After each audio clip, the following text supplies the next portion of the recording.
Okay, guys, I think I'm live. I'll just check it here on the phone and make sure that we're live and see if we're showing up as a live video yet. Yes, we're live, so I'll just turn that on so we can see the chat. I just say hello to a few people. Frugal Farmer was in. Mark Stone, great to see you, Mark. I got a question for you. Can you give me advice on my channel, for example, what I need to improve, change things? Well, we'll do that later on in the show, Mark. We'll get a few more channels who may have a bit more advice. It's better to get advice from a few people, so we'll have a couple of different people coming in. Vincent, great to see you dropping in. Well, for tonight's show, the plan was that I was going to have on a representative from a company that deals with tantalum capacitors, but unfortunately, he was not going to be back in the office in time, so he has had to postpone until next week. So I'm just going to do something else here when I'm doing that. I want to mute my sound on that. Okay, so he can't do it till next week. So Ian Matthews, great to see you. Scotty, great to see you. Who else is popping in there? Said Vincent. Okay, so what I've decided tonight is another person has decided to give up their time. This person will be known to a lot of you in the scrap world. He has a YouTube channel himself. Last week we had Moose Scrapper, and this week Ian Matthews, just as for you especially as well, because this man is appearing straight from prison. So with no further ado, I'm bringing up the old Shark Scrapper to do a 30-minute Q&A. So here we go, Mr. Shark Scrapper, welcome. What's up, everybody? Oh, there you go. Your sound is back. Glad to be here. So as I was saying, the other man from Florida let me down, so I had to get the next man from Florida to take the stand. So I appreciate you coming in at short notice. So anyone that's coming in to see the tantalum chat will have to wait till next week. And the week after, on the 29th, I have Chris from BoardSort, who has agreed to come on as well and talk about their company and what they do, and maybe any future plans they have or whatever they plan on doing. So first off, I'd like to say I really enjoy your videos, Shark Scrapper. So one of my first questions for you is, what got you started in the scrap world? How did you get involved in e-waste and in just scrap picking? What made you get involved in that? So actually started back when I was a youngster. My dad was a Navy engineer. They're called Seabees. And he always had this habit of trying to find materials to rebuild things. And so he would frequently take me with him, and we would demo a house or a structure, and then keep as much of the stuff as we could for Dad to use to rebuild things that we would want to have. Literally to the point where I would spend hours re-straightening nails that were bent either when we were pulling them out or something of that nature. And so I just became fascinated with this whole idea that there's so much stuff that we've created as people that can be reused instead of just getting thrown away. Now, fast forward through life, and I'm growing up and I'm understanding the things that we as humans have done to this planet. And I start to take on more of a social conscience, if you will, about the importance of reducing, reusing, and recycling, and trying to figure out, okay, what can I do to be a part of that?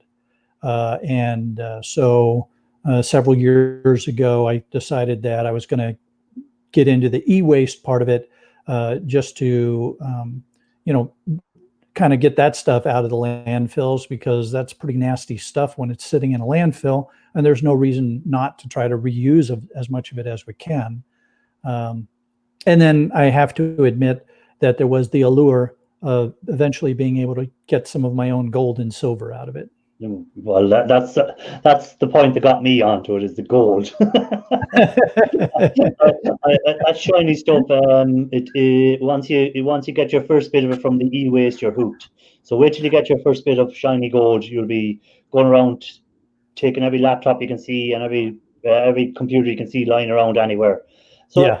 would say, you said there you done it with your dad. Did your mother go mad with you coming home every day with something different into the sheds and into the gardens? Well, no, not really. So at one point, my dad had a real good friend that had a farm with a lot of land, and so we would store most of the stuff there. And then my dad convinced my mom that, well, if you really want to have this land and the barn and all the stuff that goes along with it, so we can have horses for the girls, because my sister was really into horses, then, this is the only way we can afford to do it. So mom went along with that. And my mom was also an old school wife. What her husband said was the right thing, Yeah, regardless. So, yeah. So we take it forward there now. You're doing your e-way and you're collecting your scrap and you're watching people on YouTube. And what made you decide to become one of the YouTubers yourself then? What made you make that jump over? e-waste bin. Okay. I watched a lot of e-waste Ben and Moose Scrapper when I was early in my e-waste scrapping days. And I thought it was just wonderful the way they would share their knowledge and their information and the things they were learning with people. And I had at one point made a comment to e-waste Ben, and he replied back to me, and we engaged in a conversation. And he made he commented several times that, well, you've been doing this for quite a while now, and you've got some good experience. I can tell from your comments and our conversation, you know what you're talking about. You should think about becoming a YouTuber as well. Okay. And so I honestly have to admit, if it hadn't been for Ben's encouragement, I probably never would have created a YouTube channel.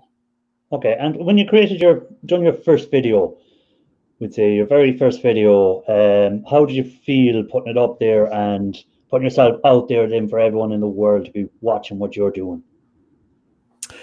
Well, I was a little bit nervous, but not terribly nervous, because when I was growing up, my father entered me in a number of oratorical contests, public speaking contests. And so I was very used to getting up in front of an audience and talking to them. And then when I was in the Navy, I got very used to briefing very senior people, either when I was in the Pentagon or as a typhoon specialist, and we were briefing what was happening with typhoons. And I was I was on camera as well, doing those kind of things. So I had this background experience that talking to a camera or an audience that I didn't know, couldn't see, that didn't really scare me too much. Now, the one thing that I will say was of concern, and still is there's a lot of damn smart people out there in the scrapping community, and you can't fool them. You can't lie your way through not knowing something. And so, we all make mistakes when we're scrapping. We say the wrong thing, or we get our words twisted up or something like that. Guarantee you're going to get called on it if you're slinging a line of BS. People will see right through it. And that one's always in the back of my mind. And even when I go back and do my edits, I miss when I say things wrong, and I'll get a comment, there's no gold bonding wires in that thing, you idiot, that kind of stuff. Yeah, well, that sort of thing wouldn't bother me, as in, because there's no one out there who knows it all, as far as I'm concerned. People might think they know it all, but every day you learn something new. I've seen Moose make a mistake on something, and I've seen people who've been at it for years. So that wouldn't be a thing I'd worry too much about. What I enjoy about your videos is it's you. It seems to be natural. It's it's what you're doing, and that's it. It doesn't seem to be put on. And that's what I enjoy about the videos anyhow. That's why I like watching them. I like watching videos that aren't someone pretending to be something they're not, or pretending to be know it all and that sort of thing. So I really enjoy your videos on that side of it.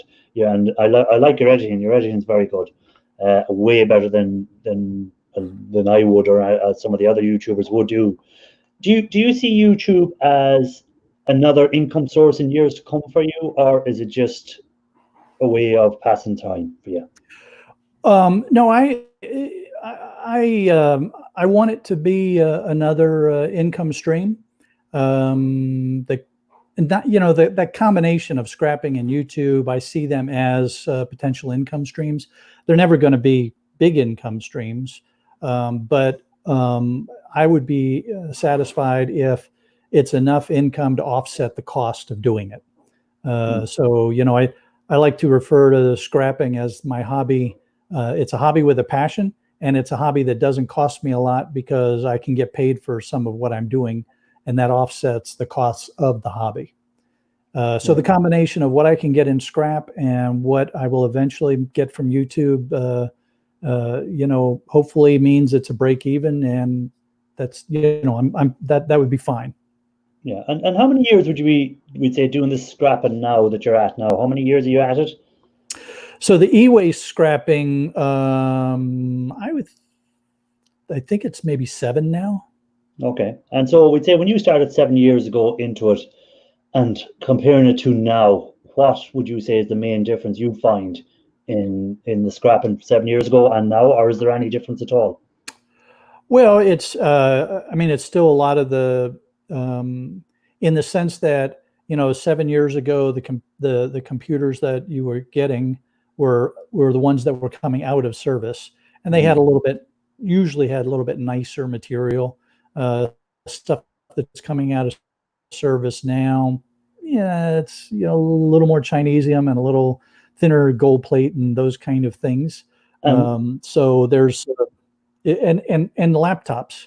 Don't mention laptops. Laptops are just a huge pain. Oh, who am I talking to? I'm sorry. The bane of my life is a laptop. But do you notice more the street scrapping? How have you noticed more scrappers on the street doing it, or is there less doing it than there was 70 years ago? So I did not start street scrapping until this year. Okay. Yeah. So it kind of went along with the development of my YouTube channel. One of the things that I noticed was that people enjoyed watching street scrapping videos, and I found that I didn't always have consistent amount of material to produce something new, and so I was scratching my head and I was thinking, well, let's see, what can I do to be able to make entertaining and good videos for people. And so I thought, well, let's give this street scrapping thing a try. What's the worst that happens? I get some scrap steel and I sell that off, but I might find some things that, would be fun to also then take and create a video around. So the YouTube channel led me to the street scrapping. And it's kind of funny now because you've probably noticed I do more street scrapping now than I do e-waste scrapping. Yeah. That's what I was going to come up to next. Like, is you at the moment, we say you go out, you're doing your street scrapping and you're picking your stuff off the sidewalks or wherever you're seeing them outside people's houses and that. How do you find people in general when you go around picking stuff through their bins or picking through their stuff they've left out? Are they okay with that, or do you have any issues with that? No, so it's interesting that the neighborhoods that are around me that I pick from, relatively new, and you probably notice in the videos they're a little bit mid to upper middle income kind of neighborhoods. Most people are just curious. They'll come out and ask me what I'm doing, and when I explain what I'm doing, usually they go back in their house and bring more stuff out for me. Because they think that's really cool, that it's going to get recycled and it's not just going in the trash, because they know they've put it out with their trash.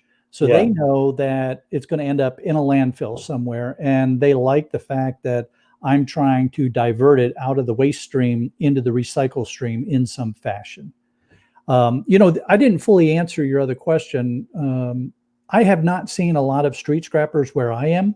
Okay. But there's a lot of street scrappers in Florida. It's just, this is a big state, and so it can be pretty spread out.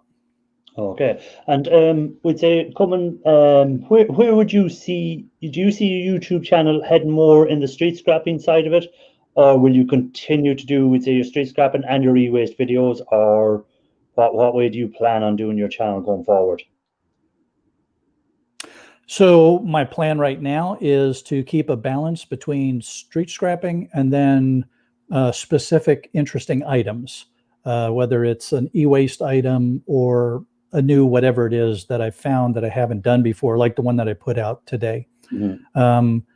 But I'm also enough of a creator now that I've recognized that the subscribers are going to tell me what they like and don't like. And it doesn't do me any good, doesn't do subscribers any good for me to put out videos that people aren't going to watch. So a lot of it will be what all of the subscribers, all the folks over there in the comments section, the feedback that I get from all of you. Next questions I was going to ask you is, at the moment you're putting out, would say, 2 videos a week, where I do 1 live, I do 1 video, and you may be putting out more videos a week. How do you well, this is more to the people in the subscribers. How would you find the feedback from them, or do you ask them, or is what way do you find? Is it by the comments? Do you judge whether you put out another video or go to 3 videos a week or 4 videos a week, or will it be judged by what comments you get from your subscribers? So it's a combination of the comments and then just how just the analytics from the videos. I have recently gone to 3 videos a week. So Monday, Wednesday, and Saturday. And I had just been doing Wednesday and Saturday. But what I was noticing in the analytics is that after about 48 hours or so, there was very little activity in the video anymore. So pretty much everybody that was subscribed to my channel had watched the video by 48 hours. And so it would, it's in the old days of TV, they said never have dead air. And so, I got to thinking, well, maybe I should see if there's enough appetite out there in my channel for 3 videos a week. At some point, I personally think you can have too much content out at any given time, and you begin to pirate audience away from your other videos. So I don't mean this to sound like I'm talking bad about anybody else's channel. You have to do what you're comfortable with doing and posting as frequently as you want to. But I personally think that we can get to a point where if I put up a post, and I'm just going to throw a number out there, twice a day, well, there's a very good possibility that no one's going to watch 2 of my videos in one day. In my case, I think that 3 a week is about what the appetite is for the people that watch my channel. And if I tried to push it more than that, then I probably would be asking too much from the subscriber base. Okay. So any subscribers that are there in the listening to us now, if you want to see more or less, let us know. Because again, that goes for all YouTubers. What do you like to watch as a subscriber? Do you want 1 video a week, 2 videos a week, 3 videos a week? What sort of numbers do you like to watch? So let us know in the comments if you want there. Feel free. No one's going to get offended. If you don't want to see me at all, maybe you might say, we don't want to see scrapping Irish ever again. We might be fed up with you. But because it also is very dependent on you as a creator, how much time you have. Of course, Ian Matthews would jump in with much less. I am self-employed now, so I control my own schedule and I pick what I'm going to do from day to day. Many of you, like yourself, you have a full-time job. Yeah. So you're not in a position where you can create a whole lot of material throughout the week. So, the creator's life and life balance is a very important part of that decision as well. Yeah, well, see, even though now you're retired, I presume you're retired, semi-retired or whatever you are, but how do you find the time for doing these 3 videos? Because you're doing your scrapping, you're doing your videos, and then it's the editing then that comes afterwards, because you edit your videos a lot more than I would. You do your voiceovers, you do your whatever, you have other little bits and pieces popping up, your little writing like you did in the video before the last one where you got the lawnmower and you put, someone stopped and give me this lawnmower, blah, blah, you put it in the thing. Where do you get all the time from? Do you stay up all night?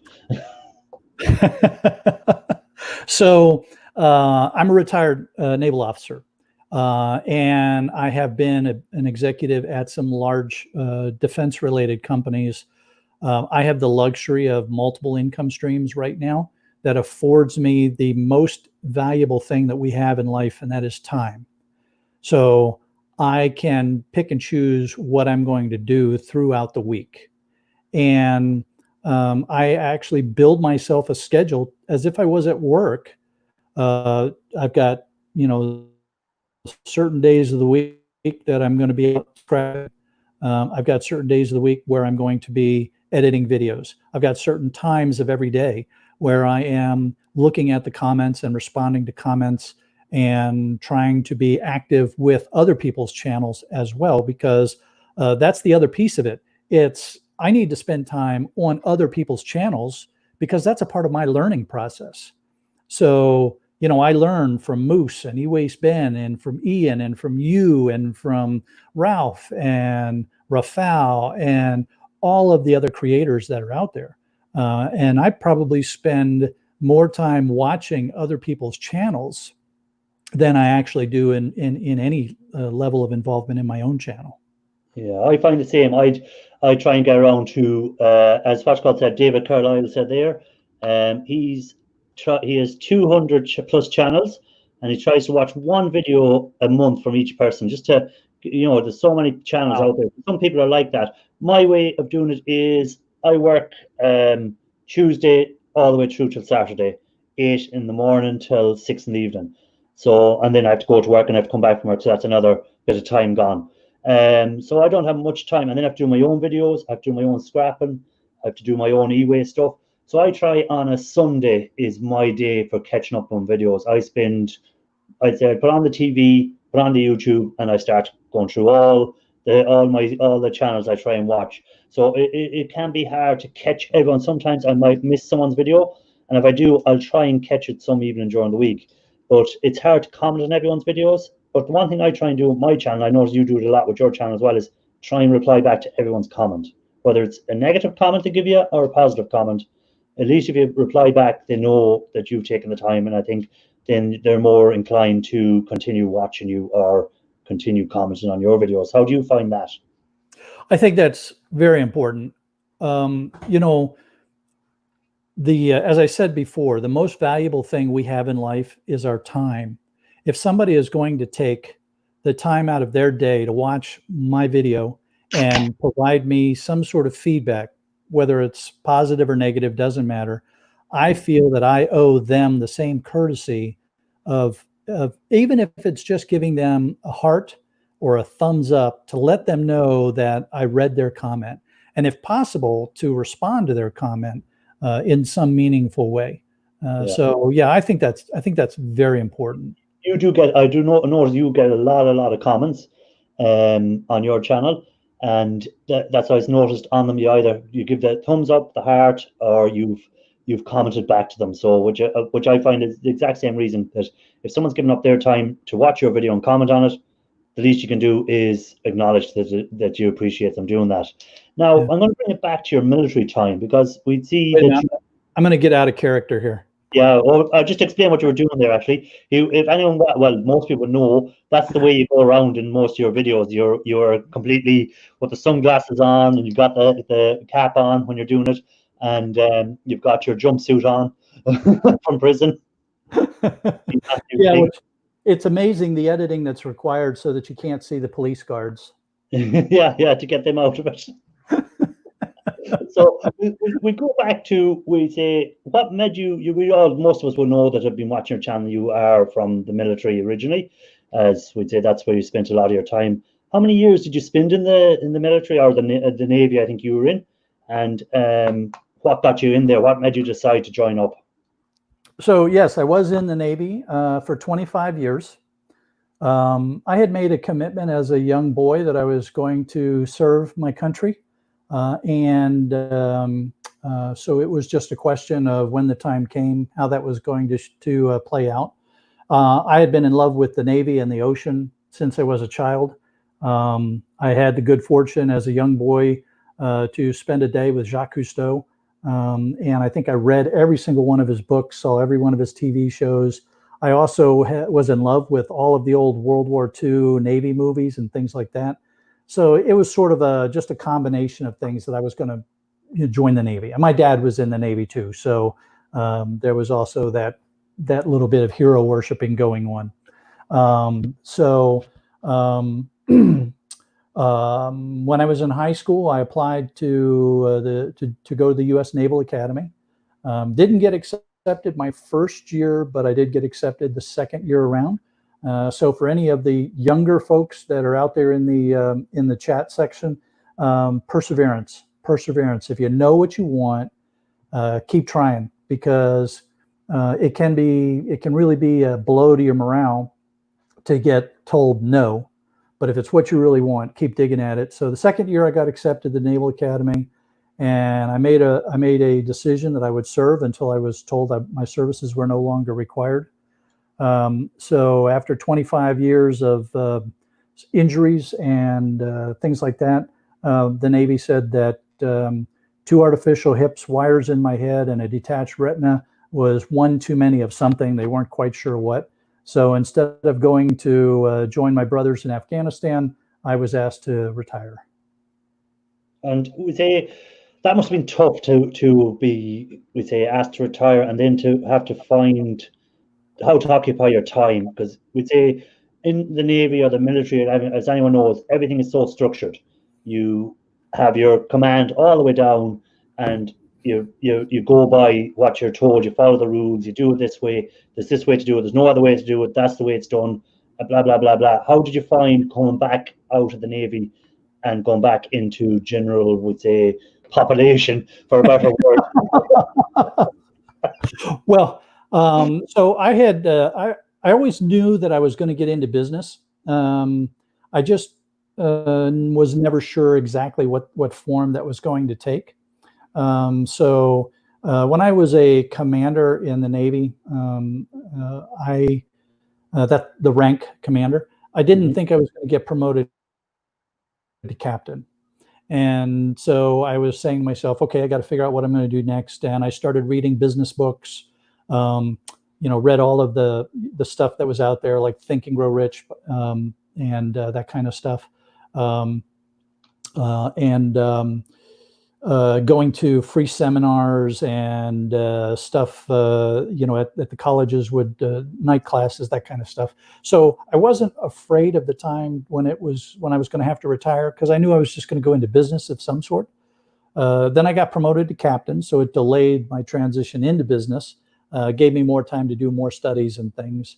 Then when I retired, it was really just a question of finding the right opportunity and diving in. And it's been interesting, because I've gone back and forth between working for large established defense firms and either starting or being a co-starter of some small businesses. If you ever looked at my business resume, you would think to yourself, geez, this guy can't keep a job for more than a few years. We'd say then, right, you've come out of the military, you've started your business, you've gone into the US. Do you find, having been in the Navy and having that military background, it helps you more with, again, the structure of having to get setting, as you said, you set your times, you do this, you do that. Do you find that as a good basis for how disciplined you have to be when you're doing YouTube? So it has been very useful. And some people have this, whether it's military or business background that taught it to them, but creating a schedule, sticking to a schedule, having a plan, having some idea of what you're going to be doing tomorrow and next week and next month, those kind of things are all very beneficial. The military gave me skills to help me do that. Many people pick up those skills when they're in business too. So it's not just the military part of it that helps with that. Okay, so we'd say there was. Do you see your channel going? We'd say down, like my channel, which is on the e-waste kind of constantly. I'm just doing the e-waste, the scrapping out the computers. You're doing. Do you see a time where you'll actually be doing the processing of the gold yourself as well, using the chemicals and stuff like that? Will you go down that route as well, do you think? Yes, absolutely. It was always my intention when I got into the e-waste game to process my own gold and silver, maybe platinum, other things like that. And it's as much as going after the glitter as it is what I will learn and experience, and putting some of the skills that I developed when I was learning chemistry and engineering and metallurgy and things like that to work. I have a lot of useless education. I have an engineering degree. I have a master's degree in meteorology, a master's degree in oceanography. I have an MBA, and I love trying to put that useless information to work in real world problems. Yeah, yeah. I was just having a conversation there with a school teacher the other day, and I was explaining how I get the gold, and he doesn't live far from me, and he's watching me doing it, and he said, his words were, if this was taught in school, he said pupils would probably pick it up quicker, because if you can see a use for the science you're learning or whatever, if you said at the start of the year to a student, there's a bunch of computers over there, and by the end of the year, we're going to get gold out of them by using chemicals here, and you're going to learn the process. It's a lot easier. So like that education that you have, as you said, you try and use that in your channel as part of what you're doing. So you have that background of the engineering and solving problems and stuff like that, Yeah, I take my hats off to teachers, especially those who try to help children learn through experience and the real world reality, because I think that's how we retain things better. Rote memorization and trying to get the right answers on a test are meaningless. It's understanding how you apply those things that you're learning to real life that is the real value that teachers bring. And so I give a lot of credit to teachers, and especially those that are trying to help children develop skills that will help them carry on through life. And I think that's the best way to learn. Got to be careful with chemistry, though, because chemistry can kill you if you don't do it right. So you really need to, learn some of that stuff ahead of time. Yeah, you'll see that in some of my videos. So you can see where things can go wrong. As I said, I do. Yeah, Hello. I was going to say that there's just some people that I get nervous when I see them handling sulfuric acid or nitric acid or something like that, because I don't think that they fully understand the danger of what they're handling. Yeah, and don't respect it accordingly. Yeah, well, if you're mixing it wrong, you could be mixing a bomb. Simple as, Yeah. But that's where I said I've been doing this, would say, for years. I've been watching all these other YouTubers, and I've been watching part of forums. And I started off when I started doing it first. I started off with the most basic hydrochloric acid, and that was it. And now I progressed up to I'm using the nitrics, and I'm using the sulfurics, and I'm using them. But even still, if you pick up the wrong jar, which nearly happened to me once, and if I put that in, but I had my mask on, which is okay. But if I hadn't my mask on, I mixed the wrong one, I'd have about 10 seconds to get away from there before I'd be dead on the floor. People realize that, that if you mix the wrong two things wrong, all of a sudden you're going to be lying on the floor, dead as a doornail. So that's why when I do my videos, you'll see them upcoming. I put a warning at the start that this is for demonstration purposes only, and not to copy it, and never attempt to do anything that you don't know what you're doing. Because again, there is people out there who don't know the acids, and they will chance it. They'll try mixing and seeing what happens. But so what I'm going to do now is I'm going to open up the floor to anyone who wants to come up and ask a few questions of Shark, because I've done my 30 minutes with him. And we'll see if anyone else wants to come up. Hazy Days, thanks for dropping in. I'll try and catch up with a few people in the chat. There were Ro's another good scrapper out there. Shandog, My Curious Life. Who else is in there that I missed coming in? Mark Stone had a question, actually. What advice would you have for a channel starting off, Shark? What advice would you give for someone starting off on YouTube, and how to get subscribers and what to do? When you're first starting out, I think one of the most important things is just to produce consistent quality content. Understand what you want to do, and have that niche that you're trying to serve. Be flexible because you may have to pivot your niche as you get smarter into it. But by far, the absolute most important thing in the very beginning is just consistent quality content. Always try to make your videos a little bit better. Read the comments that people are making. And if people are telling you things like, that's out of focus, we can't see what you're working on, we can't understand you, ask yourself, okay, what can I do to fix that problem and make it a little better? I think that when you're first getting started, to me, that's the most important.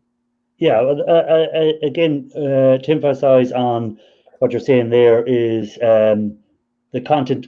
That's something I meant to bring up actually, was the length of time of videos. What do you think personally is a good time? When do you start to get bored watching videos yourself? How long can you stick before you start to get bored? So I think the length of the video is really driven by what it is the video is about. Believe it or not, I tried to shove an entire day of street scrapping into 10 minutes early on. And I had to get rid of so much stuff and not include things that people were asking for. So I finally said, okay, I'm going to see how much appetite there is. And so I started putting most of the material in, but trying to speed things up or get rid of the useless parts of the material. So I think a video should be as long as is necessary to tell the story of the video. But don't put a lot of fluff in there just to drag it out. Yeah. Because that's when you will lose your audience. And again, the beautiful thing about YouTube is the analytics are going to tell you if you're too long or too short, or if you're doing things that are going to cause people to say, oh, the hell with this, I'm out of here. All you have to do is after your video has been up for a few days, you go in and look at your analytics on that video and you look at the engagement curve. And if it's going down like a rock, then you're doing something wrong. If it's relatively flat and slowly going down, then your audience is liking what you're doing, because most of them are sticking in there for a while. And so yeah, the analytics are going to tell you if you're too long or too short. Yeah, what I find sometimes is you do a video and you think, oh, this video isn't great when you watch it yourself, but you said, look, it's out there now. And next minute, that's the one that seems to get people, and then the one you think you've done brilliant, and you think, oh, I've done this, editing looks good and this looks brilliant, and next thing it gets hardly any likes or hardly anyone watches it. So sometimes it just confuses me completely what to do. And I think it's also important to understand that you don't have to have beautifully edited videos either. I try to do the editing because I find that interesting, and I believe it adds a level of entertainment to the channel. But there's a lot of very successful channels out there that are nothing more than a person with their iPhone trying to capture all the stuff that they're picking up and what they're doing throughout the day, whether it's street scrapping or any number of other channels. So you don't have to get into the fancy video editing and things like that to produce a good quality video. So yeah, don't confuse the fancy apps and editing with a good quality video. Well, my plan is when I get up to my 1 million subscribers and I'm making so much money from it, I'll just employ an editor. So, there you go. Talk of editing, and we have one of the best editors in the business sitting in the basement waiting to come up and tell us all how to edit videos properly. Here he is, himself, the one and only. Let me get him set up there. Ian, how are you, sir? Hello, Irish. Hello, Shark. And hello, everyone in chat. I've not yet popped out chat, so I don't know who's in there. So forgive me on that. No, I came on because I was listening to what Shark said there about analytics. And this is where I'm going to disagree with you. Okay. Because if I put a video up, look at the analytics, and they generally say to me 75% of all the viewers come from browsers, not from subscribers. So that kind of makes you think, well, that throws a problem out straight away, doesn't it? It's your subscribers are not watching you.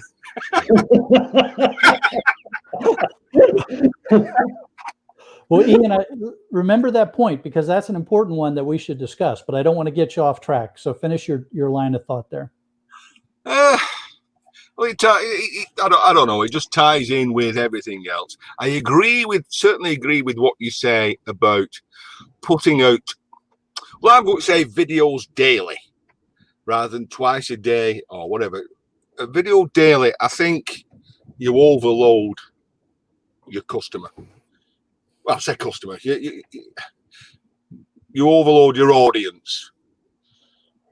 If you're street scrapping, and I'm going to bring a guy in there, I'm going to say Steel Scrap Kingdom, Marty. If you're going out there daily, basically you're repeating yourself every day. And if you're going to find something new, you're going to find something new.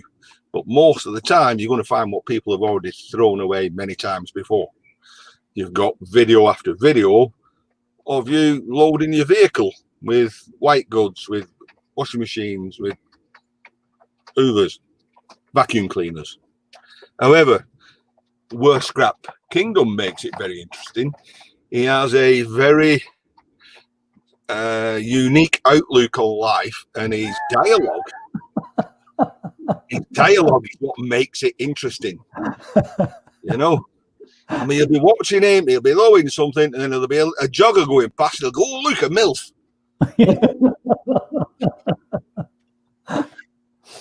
So, I'm waiting for Shark to do that someday, and then he gets the living bejesus bed out of him. So talking about analytics and videos there, Ian, and we'd say subscriber counts. Do you take notice of yours? Because we say you're one of the guys who has a good few viewers. Let's put it that way. Compared to a lot of us. A good few subscribers, not good few viewers. Well, a good few subscribers. Do you find then we say your views compared to your subscribers? How do you find them? I think I was once said if you get, I think it's something like 12%. You get 12% of your subscribers watching, you're doing well. That's what I heard. So it's something similar, you know. So you're doing okay. Hang on, this is not you answering me questions, because that's coming eventually. Yeah, that's coming. Okay, we'll go off that, and we'll get you again, and we'll have you up here sometime in your prison suit, and we'll see how you get on. This is my prison suit. Work outfit. I go to work with this on. I come home.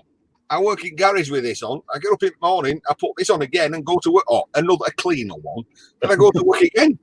My wardrobe is all this colour. It's drab. It's like depressing. You open it. I'll go to work in the morning. It's all black. You know, it's funny, Ian, when we transition out of the Navy, one of the things that we do is we take a course in how to dress. Because for 25 years, I put the same thing on. We would change, during the cold season, you'd put on blues, and during the warm season, you'd put on khakis or whites. So you always knew. And in fact, usually they told you what to wear every day. So we actually, when we leave the military, we have to learn how to dress again. But I want to comment on something that you said, Ian, that I think is important. The subscribers not watching video. When I was looking at my stats recently, I've got somewhere around 60% are subscribers that are watching my videos, and I think one of the things that may be happening with some people, and this is pure speculation on my part because I'm not a YouTube expert by any stretch. But I think that people get in this push to get subscribers so they can get over that 1,000 subscriber. And they do it however they can do it. You know, people recommending them and multiple live streams, and however they can get that large number of subscribers, but they're not real subscribers. They're not people that are committed to watching your channel. They're not vested in what you're doing. And so after a while, they peter out. They get bored. They're just like, yeah, they do. I think something else now. I think it's pretty well known that people don't actually unsubscribe other people. It's kind of against the human nature. You may have you'll just choose not to watch them rather than unsubscribe them. Yeah. Because if you're on YouTube, you'll be thinking, oh, that's kind of a statement. So it might be better off if I just won't watch the stuff, but I won't actually go that step and unsubscribe them. I think that's a big case. Yeah. Yeah. Well, I admit, when I started first, I went down the road of going to the grow channels because I wanted to get over that 1,000, as Shark was saying. But in the long run, I think it has hurt my channel more. It's held it back more because I would have got a lot of subs who don't watch my stuff now. And they got me over the 1,000, but I don't get them watching my stuff now. Where if I waited and grew it naturally, I might have more views on my videos when I put them up. You know? I think, I was going to answer Mark Stone's question he put in chat earlier. Yeah. What can I do? Well, I think what you can do is just be yourself. And you will grow your own following, which will be loyal to you because they're watching you because you're you. You like your style of how you're doing things. You like your outlook on life. And that's why they've subscribed to you. That's very important, Ian. I agree 100%, because if you are putting on a persona in your videos, you're going to wear yourself out. There's no way that you will be able to continue to put up a game or a show throughout the long haul of being a creator. Actors do that, but they do it for a movie, and then they don't have to do it anymore. Yeah. Right. And then they put on a different persona for the next movie. As YouTube creators, we have to be ourselves, because otherwise people are going to see right through it. I've done the whole gamut, I got a good start with the people, a group I was in. A bit kind of like Mark Stone at the moment, right? He kind of reached out to me. You help a young scrapper out, you'll give him a shout out. And he went from 20 subs up to 34 subs. He joined Snobbies. He went from 34 up to 50. He joined Dusty's 50 to 55. And that's the scrapping community getting together and helping somebody. So that's good. There wasn't grow channels when I started. They hadn't been in, because there was no 1,000 criteria. Right. That came in after well over 1,000 that came in. But I did meet some people on Hazy Daisy's channel. I met Pusa Studios. I kind of became sort of an acquaintance of his, not a friend. Not, if I go on, he'll say hello to me. Lots of other people who became grow channels. They weren't at the time. They were just people meeting in one place.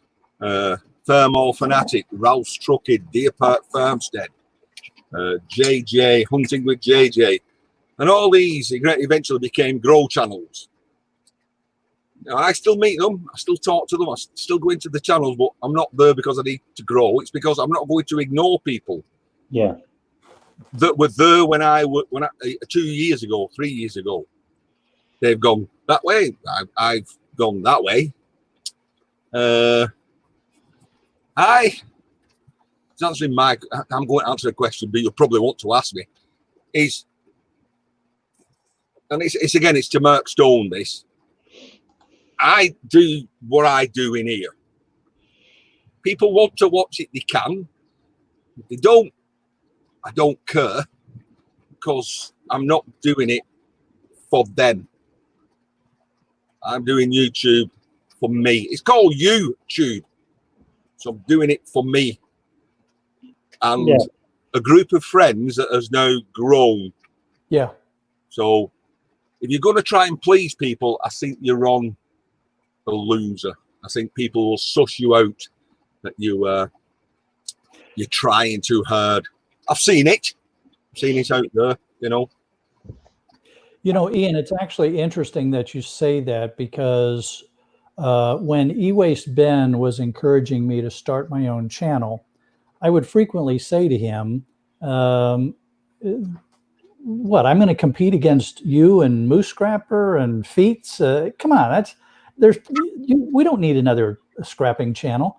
And he would say, people always love to watch somebody else do it a different way, and you've got your own unique way of doing this.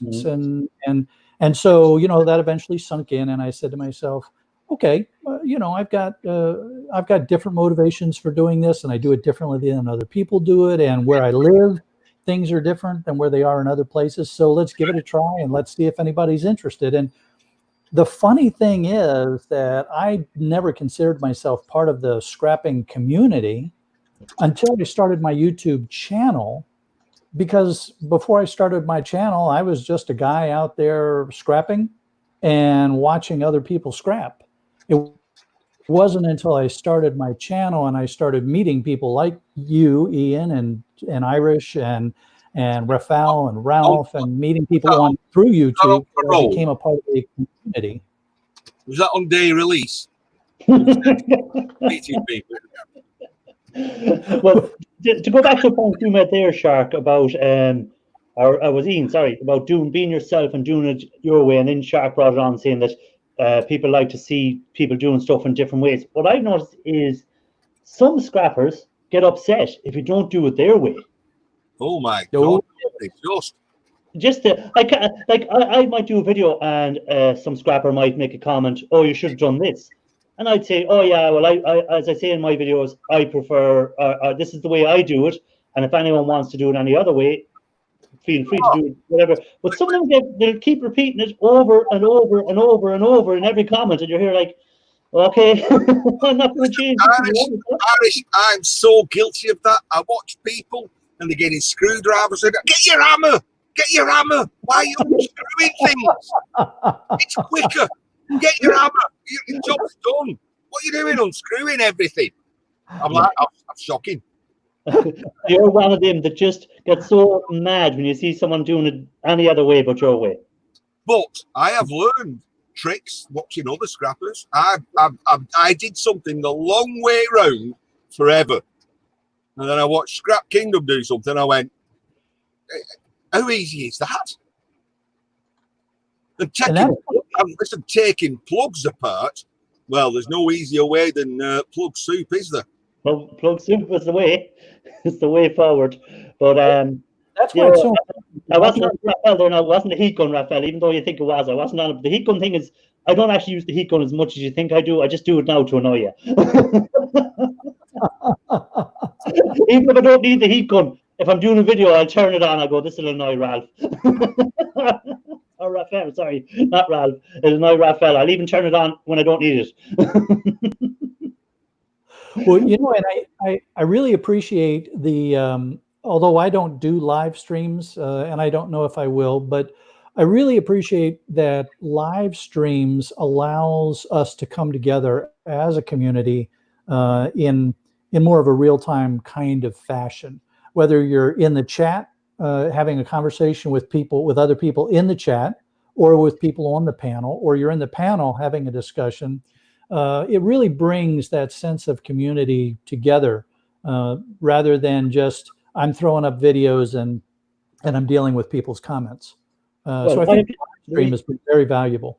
Yeah, the reason I don't start doing live streams was to get my hours up, but now I enjoy this. I look forward to every Monday evening coming on and having a chat with everyone and seeing what's happening. At the start, it was to get my hours up, but now I look forward to doing it for the chat. And I like doing these new interview styles first and then going on doing other stuff. So what do you go about to say, Ian Matthews? Paul Shortall, let me know who that guy is, because I'll go over and I'll subscribe to him. He's actually an Irish man as well. He's not too far away from me either. He's only about an hour drive from where I live. It's a secret. I'll give him all my e-waste stuff. No, it's what he's put. If in doubt, give it a clout. I've heard that before somewhere. I think you did hear that. I think I might have heard that on a video lately. So I might have. Actually, talking about videos, did you see the comment I left about your new party trick? And did you see what Susan put up? Oh yes, I was the. And did you hear the reply from the guy I was telling it to? No, I was. So he said to me, he said, do you want a glass? I said, no. I said, I'll drink from the bottle. And he went, do you want a bottle opener? I said, no. I said, I just need a screwdriver. I've been shown how to do it. He went, amazing. Fantastic. I was laughing when that part came up in the video. You didn't give the credit to the person. You didn't say, well, Cruiser Mac showed me how to do this. But he didn't, did he? He didn't. He just sat there going, struggle. It was Raphael. Yeah, it was Raphael. Ralph, welcome to the chat. Hello. Hello, Ralph. I'm just gonna have to turn the stream off on my phone because I was following on my phone. I just got home. Ian, I think Cruiser Mac is one of those people who believes that you learn the most through experience. He knew you'd figure it out eventually, and it would mean more to you by figuring it out yourself. He just wanted to stab me hand. He wanted to see blood. I was hoping you would impale yourself.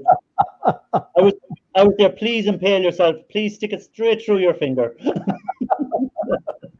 I wanted to say something else to Mark Stone as well, if he's still in and listening. Yes, he's still there. Yeah, he's still there. Yeah, you do need to. He sent me a message earlier saying, what can I do to make my videos better? I said, what makes you think they need to be better? Don't judge yourself. Honestly, I look at my videos, I cringe. I go, oh my God, how drunk was I when I did that video? Just, I think the first couple of videos I did put a persona on and I didn't like it. And one day I was thinking to myself, if I go out shopping now and I go to the local supermarket, I don't act. I just be myself and say, here, can I buy that? And that person sees me in real life as I am. So I thought, well, the rest of YouTube are going to have to see me as I am as well. And that was it. I made that decision. I stopped talking with the posh voice. Yeah, when I went to Liverpool and you met me there, it was the exact same Ian that I seen on the videos that turned up at the bar. There was no difference. Drunken pisshead, yes. A drunken pisshead. So, Ian, I would agree with you 100% that you have to be yourself, but that doesn't mean that you shouldn't try to make better videos. If your sound quality is terrible, maybe you need to do something to deal with the wind. If you're not holding the camera right so that what you're scrapping isn't in view and people are just looking at your upper arms, you know, it's those kind of things that you need to pay attention to. And when I say make a better quality video, it's that kind of stuff that I'm talking about. Yeah, basically, it's like this. You watch Ian Matthews' videos, and then everything that you think he shouldn't have done that doesn't look right. Just take notes and make sure you don't do those things in your videos. Yeah, I mean, Mark Stone, his first few videos, he's got a phone and he videos his feet all the time. I said, let's stop videoing your feet. People want to see you. You're a scrapper. They want to see your scrap. They want to see what you've collected and how you're going to deal with it. And, and what I like, what I find about the scrap videos, what I like about Shark, and I like about a few other scrappers that do the street scrapping, is the ones that show what they get from the scrapyard when they go. I like that because it's not hiding and pretending they got more than they got or pretending they got less. They're showing exactly what you can make out of it and how hard it is to make money out of street scrapping. You're not going to get hundreds of dollars every time you go to the scrapyard with a load. You're going to get $13. You're going to get $15. You're going to get $10. Whatever it is. It's true. It's real. It's not made up. You know. That's what I like about this video. I've got a confession to make. I'm not really a scrapper. You made that confession. I heard it on another show that you were telling people you're not really a scrapper. I've not weighed in for probably 18 months. Yeah. So I'm getting close to 1 year now. So I actually got quite a stock ready to turn in. Mostly insulated cables and steel. So yeah, well, I don't do the heavy side anymore. That's why I haven't the space for it. That's why I went into the e-waste side of it. So any of the heavy stuff that I get, like the aluminium, the steels, and stuff that I've left over, I give them to another scrapper pop scrap, and he gives me the boards that he collects. So we just do a swap. Oh, That's a good deal. aluminium. Aluminium, it's the bane of everybody's life, isn't it? You know, all that takes up a lot of space, and you get, what's that worth? 50 pence? Yeah. You know, but a lot of people, I've seen videos before going back, and YouTubers and scrappers and even the guys doing e-waste made it sound like there was mountains of money to be made out of it, that you were going to be rolling in the money as soon as you started it. And that's why I don't do that with my e-waste. As I say, some of the stuff I do costs me more than what I get out of it. Look what Raphael's put there. Every time he weighs in, he comes back with the same weight that he went out with, so he doesn't make any money. Yeah, he just takes stuff back to that value. Well, and I know that this probably sounds a little bit corny, but one of the original motivations for me getting into scrapping, and I believe I mentioned it earlier, was that it's a part of my personal commitment to giving back to our planet. And every pound of scrap that I can get out of the waste stream and into a recycle stream is a success. So if I can get the day's fuel covered, and I've moved a 1/4 ton of steel back into the recycle stream, I'm happy with that. That works for me. You know, so, but I'm in a very fortunate situation where I don't have to have the income. Some scrappers need the income, and God bless them. I don't know how they do it. Yeah, because I have a full-time job, Ian is full-time, and Ralph is full-time working. So anything we do is for fun, it's for a hobby, it's, as Ian just do on his ones, it's more to see how the item worked. He loves to know how stuff works, and even there when he's doing his, even when he got them bits from the hairdresser to do up his hair, he wanted to know how they worked. He showed the elements, he showed he got even though the wiring was wrong on it, he didn't attempt to plug it in. That was dodgy, wasn't it? That I was thinking, what would happen there? Would it go in reverse and suck your hair up into the fan? Well, I made a comment. Our plugs, they look like this. They can go in like this, and they can go in like this. So it doesn't matter how they are wired. There's also no fuse in these. If you had a motor, Ralph, and the circuit is going one way, and you plugged in the upside down, would the motor not go in the opposite direction? No, there's stuff inside the motor to make it only go one way. No, but unless it's a motor that goes both ways. Yeah, but the older motors used to go in reverse if you wire them wrong. Our electricity. These days, it's electronics that guide all that stuff. Our electricity is in a loop, really. I mean, it's called neutral, but it's still got the return power going through it. Okay, so you got 240 volts going in. It does the work on the motor, the fluorescent tube, and what's kind of not used goes back. So it would have worked. Again, it depends on the switches on the inside. In this instance, he can't help it. He's got to go get something. I don't think I've ever been in a live stream with Ian where he hasn't walked away from the camera to go get something to show it to people. I am the same way. I do show and tell all the time. I just put many of my things here. Yeah. No homesteading. In this instance, it's what you call a double pole switch. So it doesn't really matter which of those is connected to the motor. You know, if that was connected to the motor, if that was live or that was live. So it should have worked. The danger being is as always when it was plugged in, it was live. So should it develop a fault or a short, then the aluminium casing would have been electrified. Okay. Well, isn't that what the grounding is for? Kind of.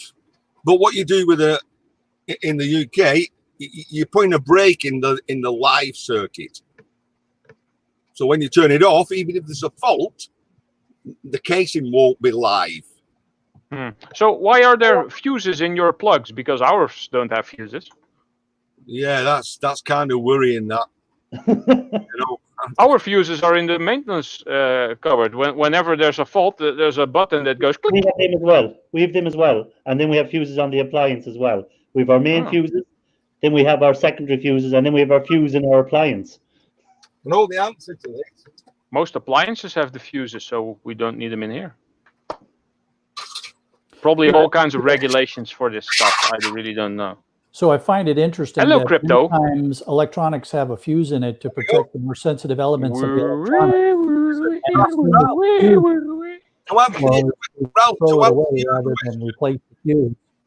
To answer Ralph's question there, why are the fuses in a plug, right? Yeah. It's so scrappers can keep the little brass ends. Ah, yes.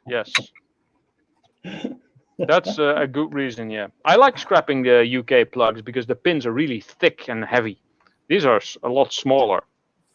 Yeah, And this is the grounded plug. So the stuff on the side here and on the other side there, that's all brass. This you can like, if you put like a small screwdriver in there, you can just pull that out and use some pliers. But the non-grounded plugs, I wonder if I actually have one here. Probably not. Or do I? Oh, I got one. The non-grounded plugs are these ones.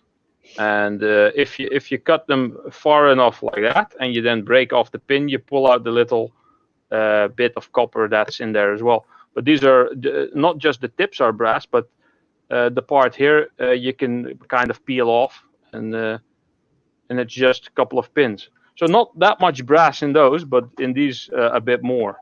But not as much as in the UK plugs, because these things are like this size. Hi, Crypto. I've got a question for Shark Scrapper. I don't want to really get too personal, but you was in the Navy a good while. I've heard you say you've seen some action, okay? When they fire them big guns and that big brass casing falls on the floor, was you ever tempted to take them home? I've got 3 of them in the garage. I also have a couple of them. They're bigger than a Pringles can. So it was never, the issue was you'd run out of space if you tried to keep them aboard ship. I mean, so you know, it was not at all uncommon for everybody on the ship to have their trophy shell, and then the rest of them were just pitching over the side because you just don't have the place to put them. Oh. Okay. Did you put all them on a map where you dropped all them brass fittings? Yes. So we can go down.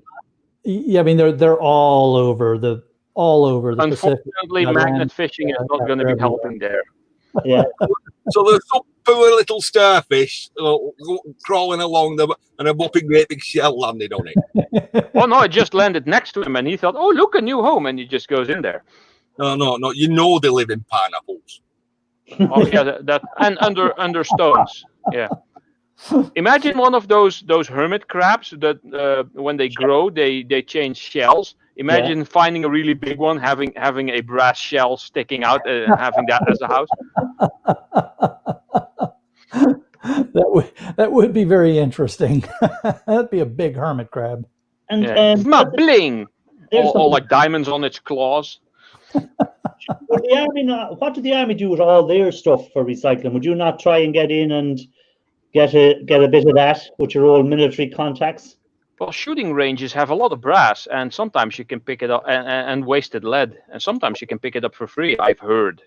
Well, so when I was on active duty, I was just too damn busy to scrap. I mean, you know, it was just, there wasn't enough time in the day. And it's funny because there was almost always a lot of stuff laying around. But as I got a little bit older and things, the military realized there was value in some of that stuff. So they started collecting it up and reselling it through, in the United States, it was called Defense Reutilization Management Organization, DERMO.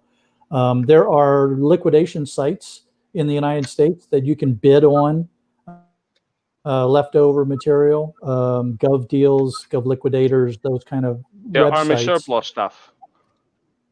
And you know, and it's interesting because some of it is just literally scrap metal.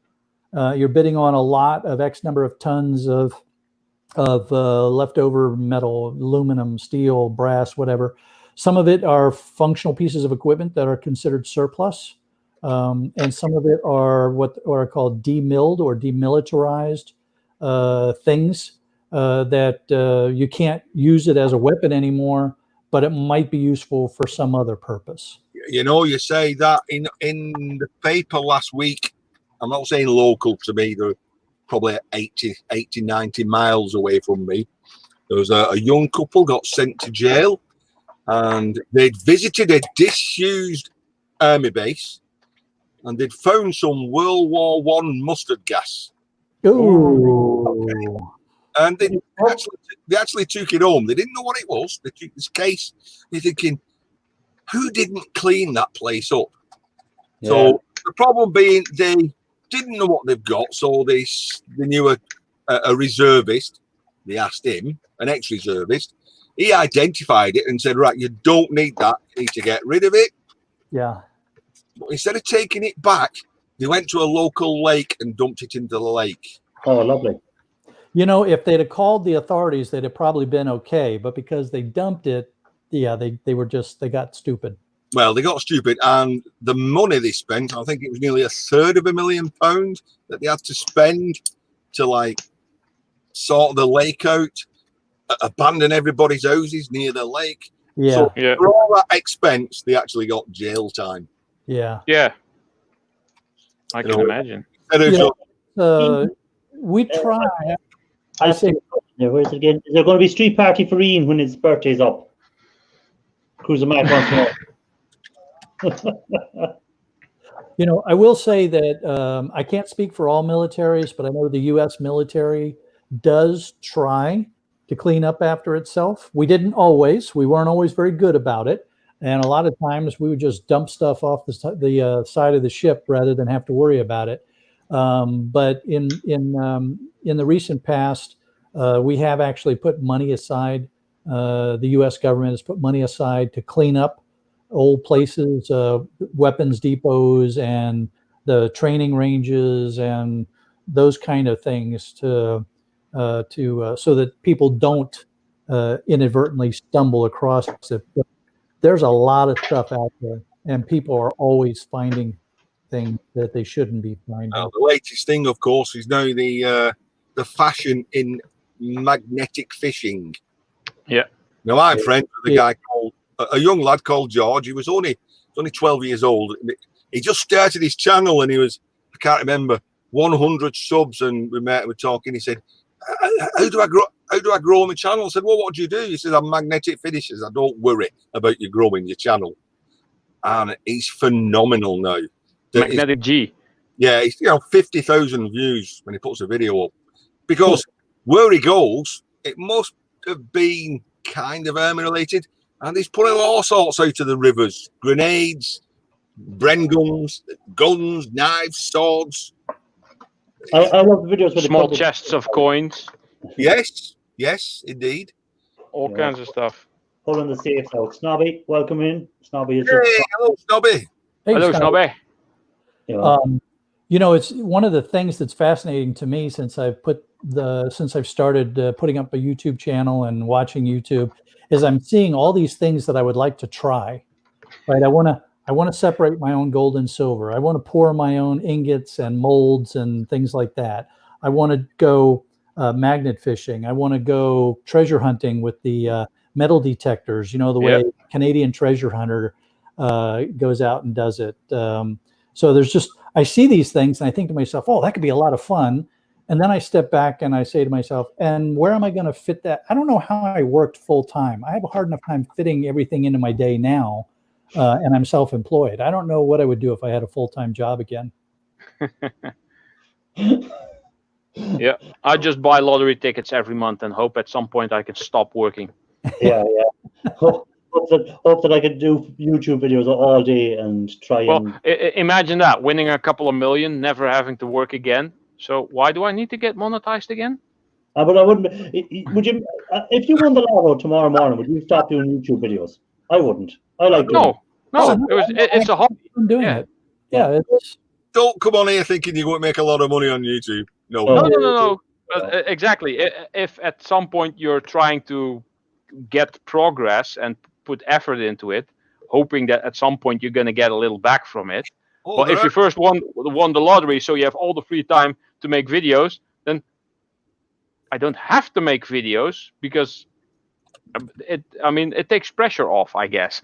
Yeah. It'd be nice to make a bit of money that can go towards some of your expense that you put into YouTube. Yeah, exactly. Like if it pays for the fuel and tools and stuff. He won't even pay for stamps. I don't put anything into YouTube. I need to go before. When E-Waste Ben was encouraging me to start my channel, he was also very clear about, don't think you're going to make any money at this. It's going to cost you quite a bit of money up front just to get going and get it started, and those kind of things. And maybe in 5 or so years, you might be starting to make enough money to offset the costs of what you're doing. So like I said, if I make enough money to cover my fuel for the day, I'm happy. And if I eventually make enough money to be able to buy a new camera or some new toys to improve the quality of my product, that's fine too. Or frequently, I'll take money that I made selling the steel and use it to bid on an auction to buy some interesting electronics. So yeah, I don't think anybody in that's kind of what Rafael does. Turn in the scrap, make money, get more scrap. You've made a very interesting comment there, Shark Scrapping. I'm going to bring Snobby Scrap Picker into this, and I've watched him develop, if that's the word. I've not my format's the same. I do it on this old broken iPhone 5. You get what you get off that. The editing is done on Windows Movie Maker, so there's no special effects or anything. The way I look at it, I'm growing, so I'll leave it as it is. That's what people are subscribing to, so I'll leave it as it is. Yeah. But I watched Snobby, and I like the way he's now editing. And his intro is fantastic I think at the minute. Showing it's really good. Yeah.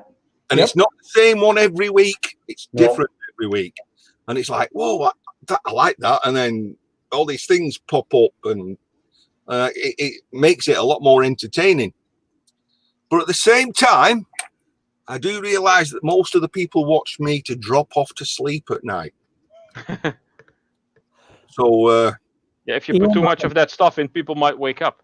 No, it's important to know your audience, man. Yeah, that's what I was going to say. It's good to know what your audience wants. And Snobby also said a very important thing. I make good friends on YouTube. That's so a plus. When I started doing videos, I had no idea about live streaming, or I didn't even know it was a thing. And then I just hung around in chats at some point, and I think, oh, this is interesting. People are subscribing to me just because I'm in the chat somewhere. Pusa Studios, for an example, and other grow situations. And then at some point, because I was kind of known by name, at some point someone asked me up on panel. I forgot who it was. I think a Dutch guy. I think I was the first panel I did. And I was really kind of like nervous, like, oh, I'm going to be live on YouTube. There were like 3 or 4 people watching. But it's amazing how many people you meet, and that's the good part, the best part about it, I think. Yeah, that's what I like. If I did do YouTube, I would never got to know Ian, Shark Scrapper, or you. And it's only because of YouTube that we got to know each other. And that's why I like doing this half an hour before the show, getting to know each scrapper a bit more, so people get to know a bit more about each other. And, there's something that Ralph and Ian both made a comment to that is also important for folks that are trying to grow their channel, and that one of the best ways to grow your channel is to engage with other channels. because, and you don't come in and say, you know, sub for sub, or will you subscribe to me? You just engage with the channel, leave comments, leave questions, interact with the folks that are on that channel. Eventually, they're going to say, well, who is that person? They've made some pretty intelligent things or said some interesting things. I'm going to go see if they have a channel. And then you pick up 5 subs here, 2 subs over there. You know, that is what I refer to as the organic growth that really sticks with you, because those people came to look at you out of curiosity on what they saw of you, and they're going to stick with you more than, oh, I'm going to subscribe to this one because Ian told me to. I think what you said earlier about live stream, I think is also a two-edged sword. There's a lot of different cultures involved, and we've got facial expressions that you can see. So one thing, if you just type it in chat, you can type something that you think is funny. Someone in America and don't think that's funny. They have a different sense of humor in a different country, and they can take offense in that. And kind of likewise, you can be on here, and I can look at Scrapper there, and I can say, your videos are shit. You know, no, with a big smile. You're not going to take offense at that. If I just type it in chat, I agree. Your videos are shit. You're going to go, well, who's he and why has he put that comment? Or I can put a smiley at the end of it, but I think the facial expressions may not put, or at the same time, you can also, it's a little bit more personal now. So I can come out with what I think something funny joke, and it can be a little off key and can cause offense, you know. And I think you've just got to bear in mind it can do that. You're dealing with different cultures as well. So that is true. And having even just only audio, only voice chat helps a whole of a lot compared to having text chat. And having a camera there is even better, because I've been online for over 20 years and been gaming online for quite some time, about 15 of those, I think. And it's all started out as you play your video game and you got a small chat box there and you can type messages to people, and sometimes stuff got way out of hand. And then all of a sudden, our group, we started using the voice chat with the headset. So when we were using the audio, there was more emotion involved. People knew that when someone made a joke, that it was a joke. And now with all the cameras and stuff, it's a lot better.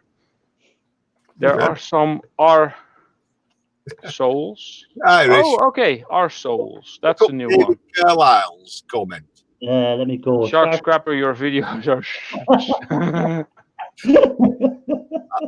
I'm sorry. I've just. I mean, look at the face in the avatar. I mean, can you take that face serious?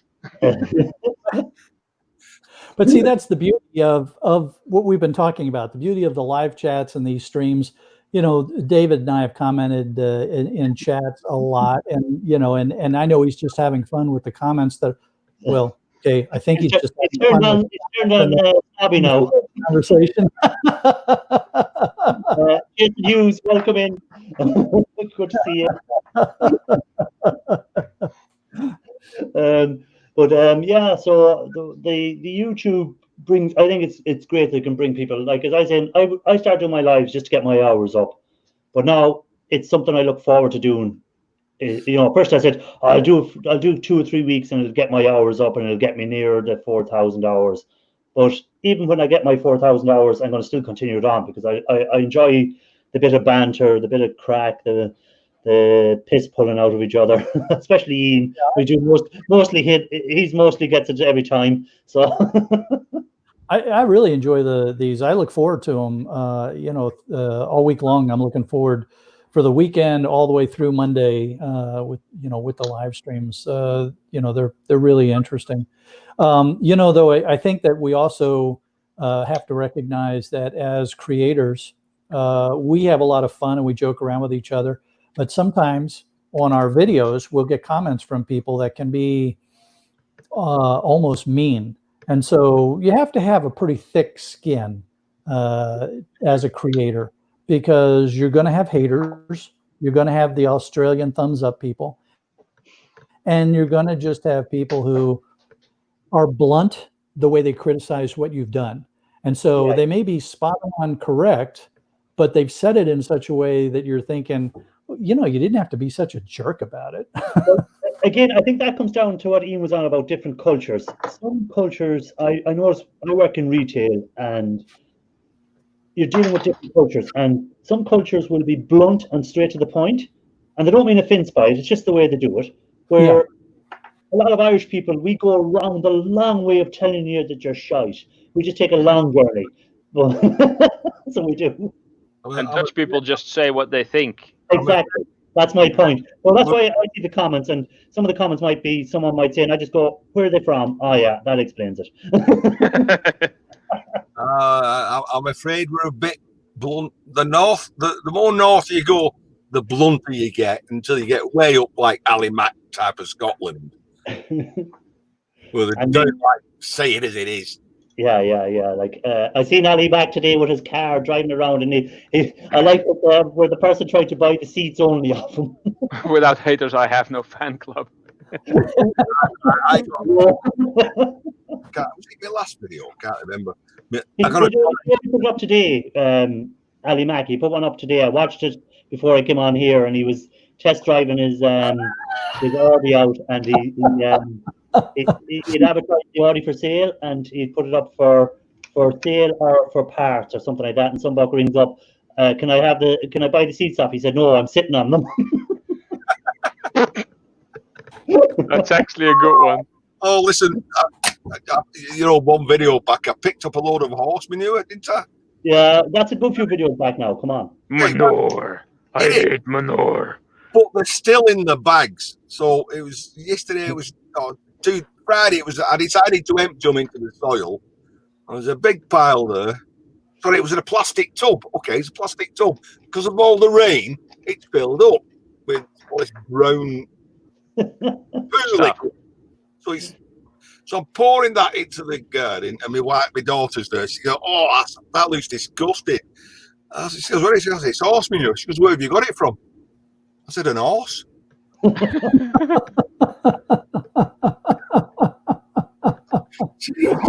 She wasn't the back end of a horse. She wasn't amused at that. It was the timing, though. It was the timing. It was a horse. Well, I thought it was.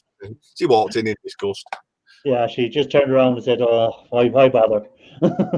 You and your dad jokes. This shit. By the way, maybe some of you haven't seen it yet. I found something that I lost months ago. Your marbles? No, the floor. The floor. Ian Matthews is looking for the walls in his shed for a long time. He still can't find them. So, Scrapping Irish, you've been asking me a lot of questions. Can I throw one back at you? Oh, better not be hard. At this time of night, my brain starts to shut down. I've been nearly ready to put on an Ian Matthews video now. So, as creators, we put out content. Then we know that there are people that are going to watch our content and may or may not try to replicate what we're doing, or base some decision that they're going to make on what they've seen us do. Mm-hmm. How much does that affect you when you're making your videos and the concerns that you have as you put videos out? Right. Well, we'd say the last couple of videos, all my videos up to now, I didn't really care what people do, because there's not much they can do to themselves by copying what I'm doing, other than catch their finger in a laptop or screwdriver. But my next videos are all going to be using acid. So I have a big red sign at the start of all my videos telling people not to copy this, not to do it, because, as I said already, if you mix the wrong acids, you're going to be lying on the floor unconscious. So that was a big decision. Will I put these videos out or won't I put these videos out? So I'm going to put them out. I'm going to put an age restricting them to over 18s only. I'm putting the warning out, and I'm going to repeat it about 5 or 6 times during the video on how dangerous these acids are, and because it is something that I don't want someone to copy and make a boo-boo and end up in hospital because they tried to do something they didn't know what they were doing. That's Ian, it's amazing that you keep gauze in your shed. I wonder why. It's not just the gauze I keep in my shed. I've got a full first aid kit. Yeah. I know exactly where it is. Yeah, well, like there's even a defibrillation set there somewhere, I guess. Yeah, I've done a video on the health and safety stuff that I use. I done it at the very beginning of when I started doing the YouTubes, of the mask I have, the acid, the stuff for neutralizing the acid if they spill, the stuff for whatever. And again, if someone copies me now after I put the big red writing up and I tell them not to do it, and something happens to them, well, then I don't think their intelligence was too high at the beginning. So maybe Darwin's theory is working out for them. Yeah, I've got a friend called Josh, J&T wood and metalwork. And at the beginning of every video, there's a big disclaimer, about power tools, sharpened implements, what he's doing. You might get hurt doing them. So maybe I should do some of that as well, because the stuff that I do, the metal casting, has also some issues here and there. Yeah, it can. Because the other thing that I mean, there are things that I get concerned about, and there are people that give me grief over some of those things because they say I'm being too old-fashioned. For instance, I don't scrap the magnetrons on a microwave. Wash it. It's just, to me, the risk of berylliosis isn't worth it. Now, there's plenty. Is that called berylliosis? Yes. Now, there's plenty of people that do it, and they've done it for years, and they've never had any trouble, and that's fine. I do it.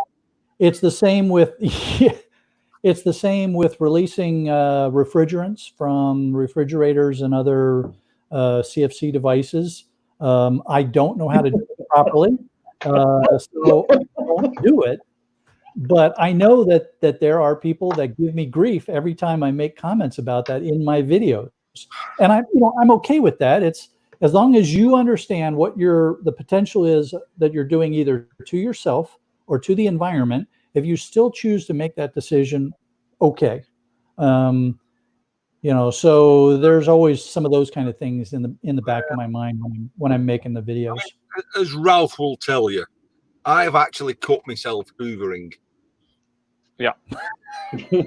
You've cut yourself using a duster, I'd say. Ian can get mortally wounded from fluffing a pillow. I was doing this video. I was hoovering some vacuum, and I turned out I'm bleeding. What have I done?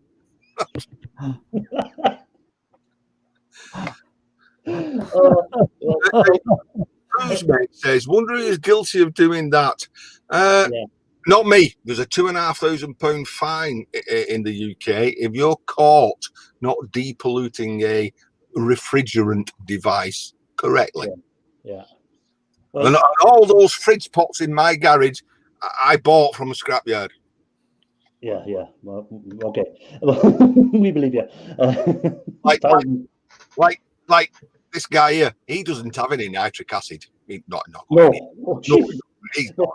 No. That nitric acid you will see me using in the videos, upcoming videos, is fake nitric acid. I just call it nitric acid because it looks like it, and it does the same thing as nitric acid, and it has the same reaction as nitric acid, but it's not nitric acid. And I'm not really a scrapper because I just get fake copper most of the time.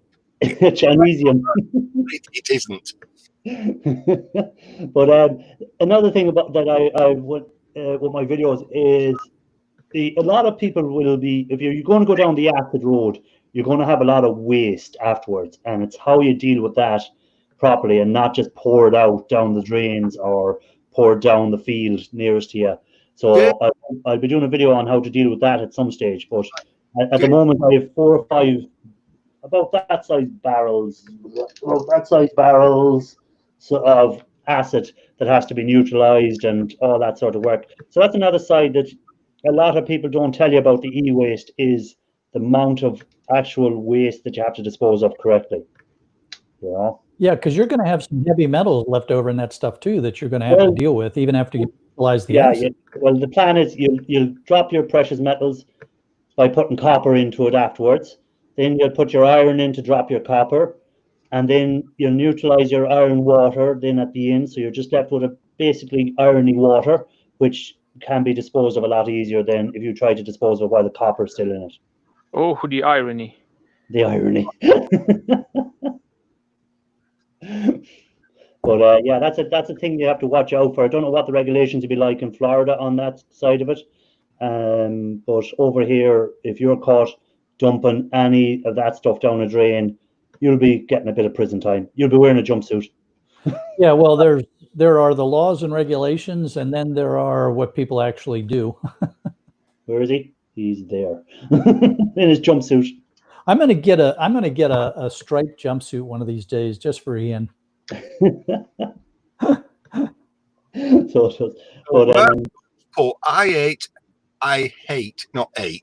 I hate acid. I nearly got close acid nearly in my arse once. Okay. In my area. Sorry, you know. I nearly close got acid nearly in my area once before. I think he means his private area. Ah, right. Oh, yeah. On the private. Yeah. I think that's what he means.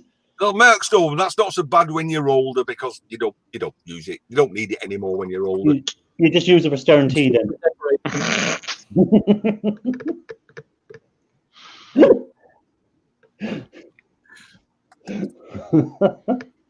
If you had acid on it, it's probably less sensitive, so that might actually work.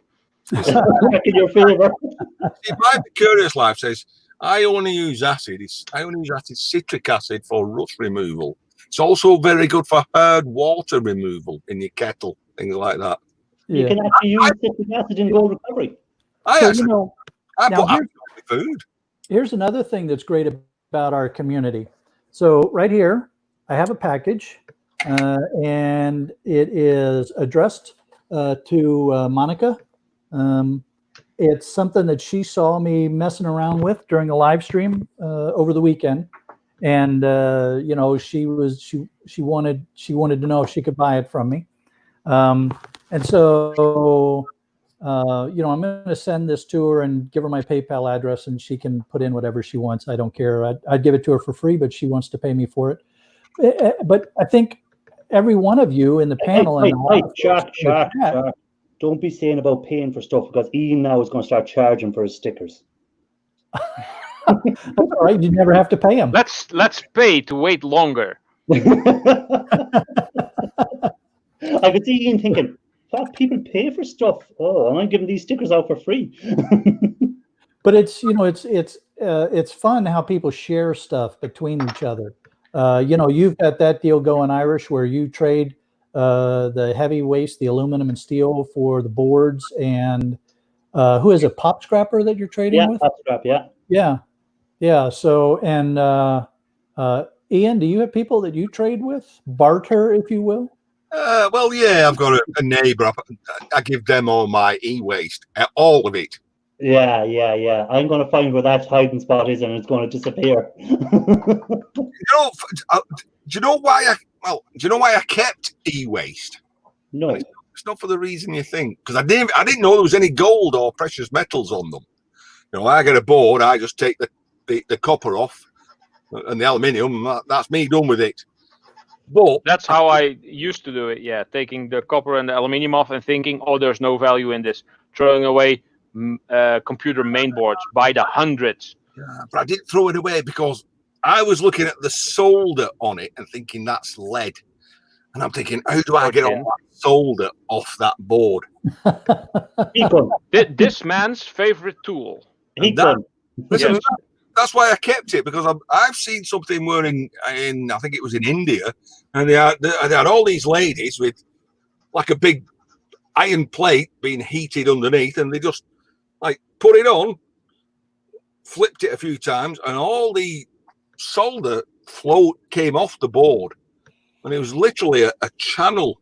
They had about 50 of these ladies in a line, and one channel that went all the way along at the back, and it was literally a river of flowing solder.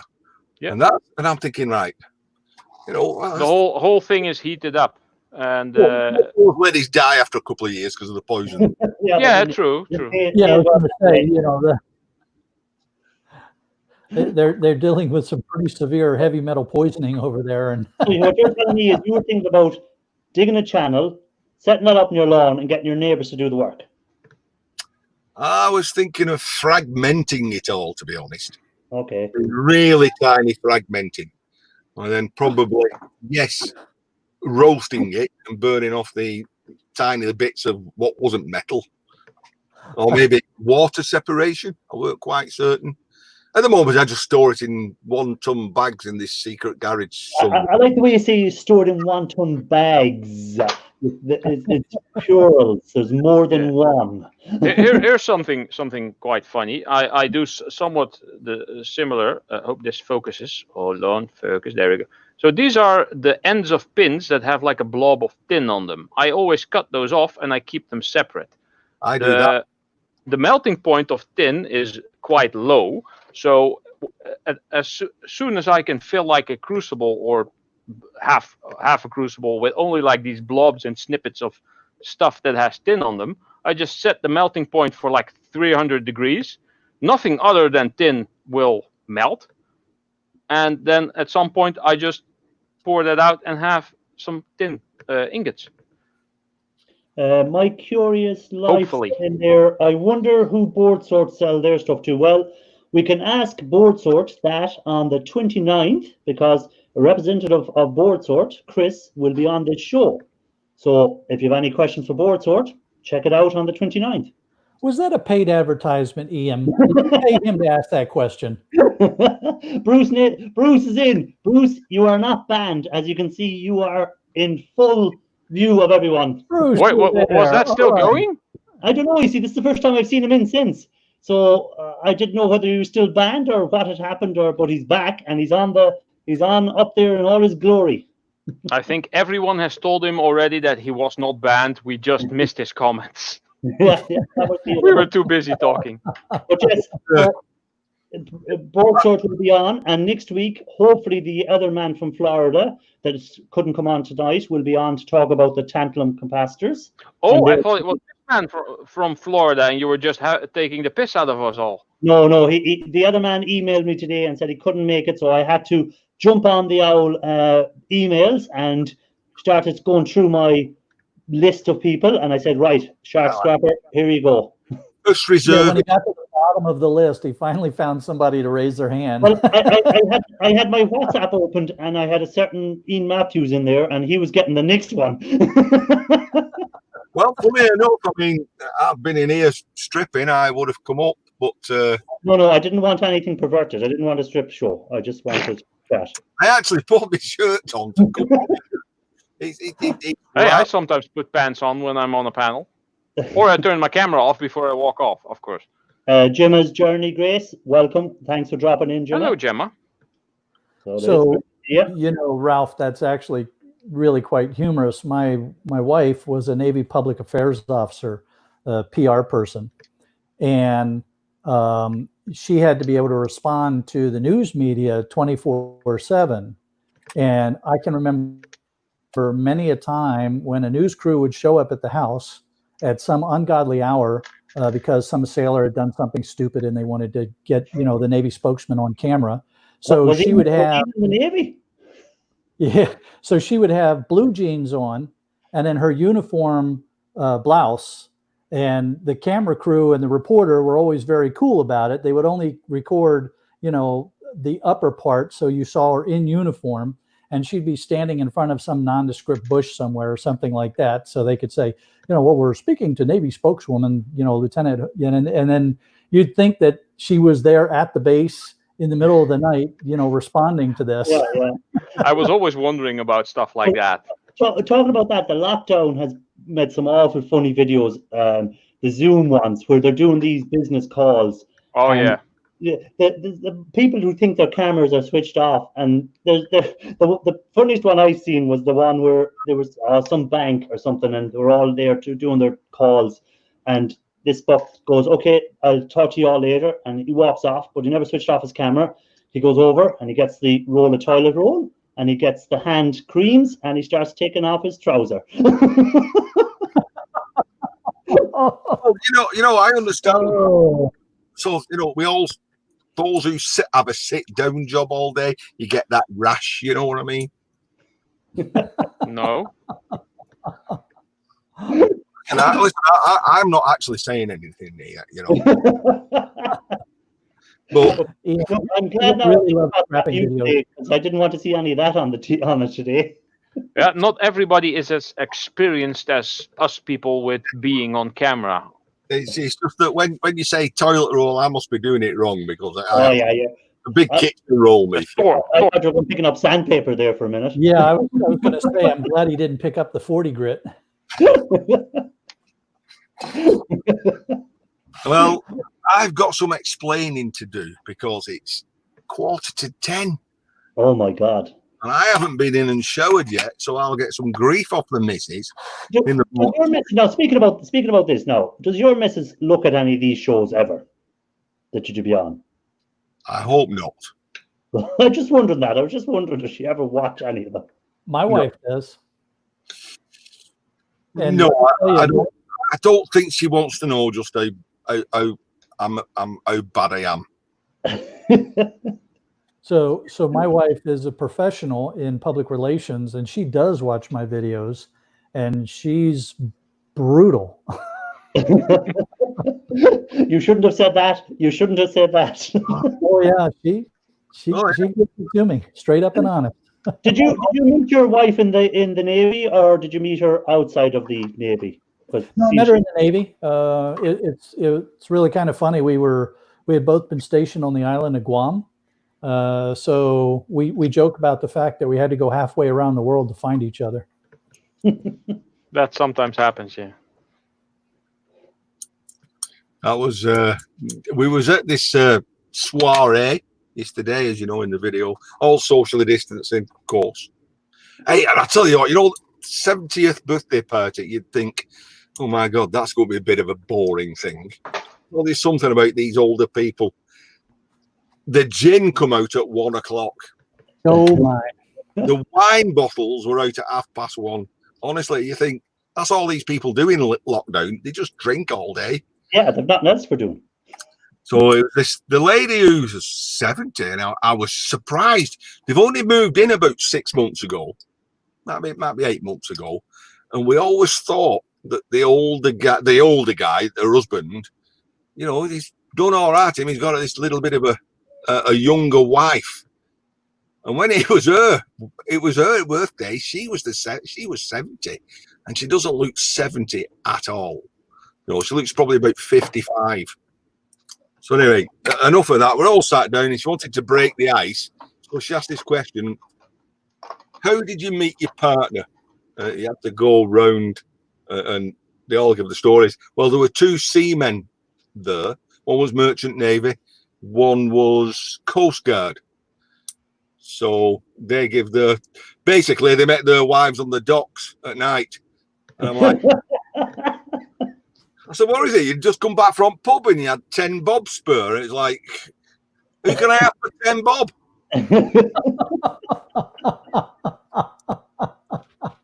That didn't go down well. Anyone that doesn't know what tin bob is, it was a form of money. All right, 50 pence.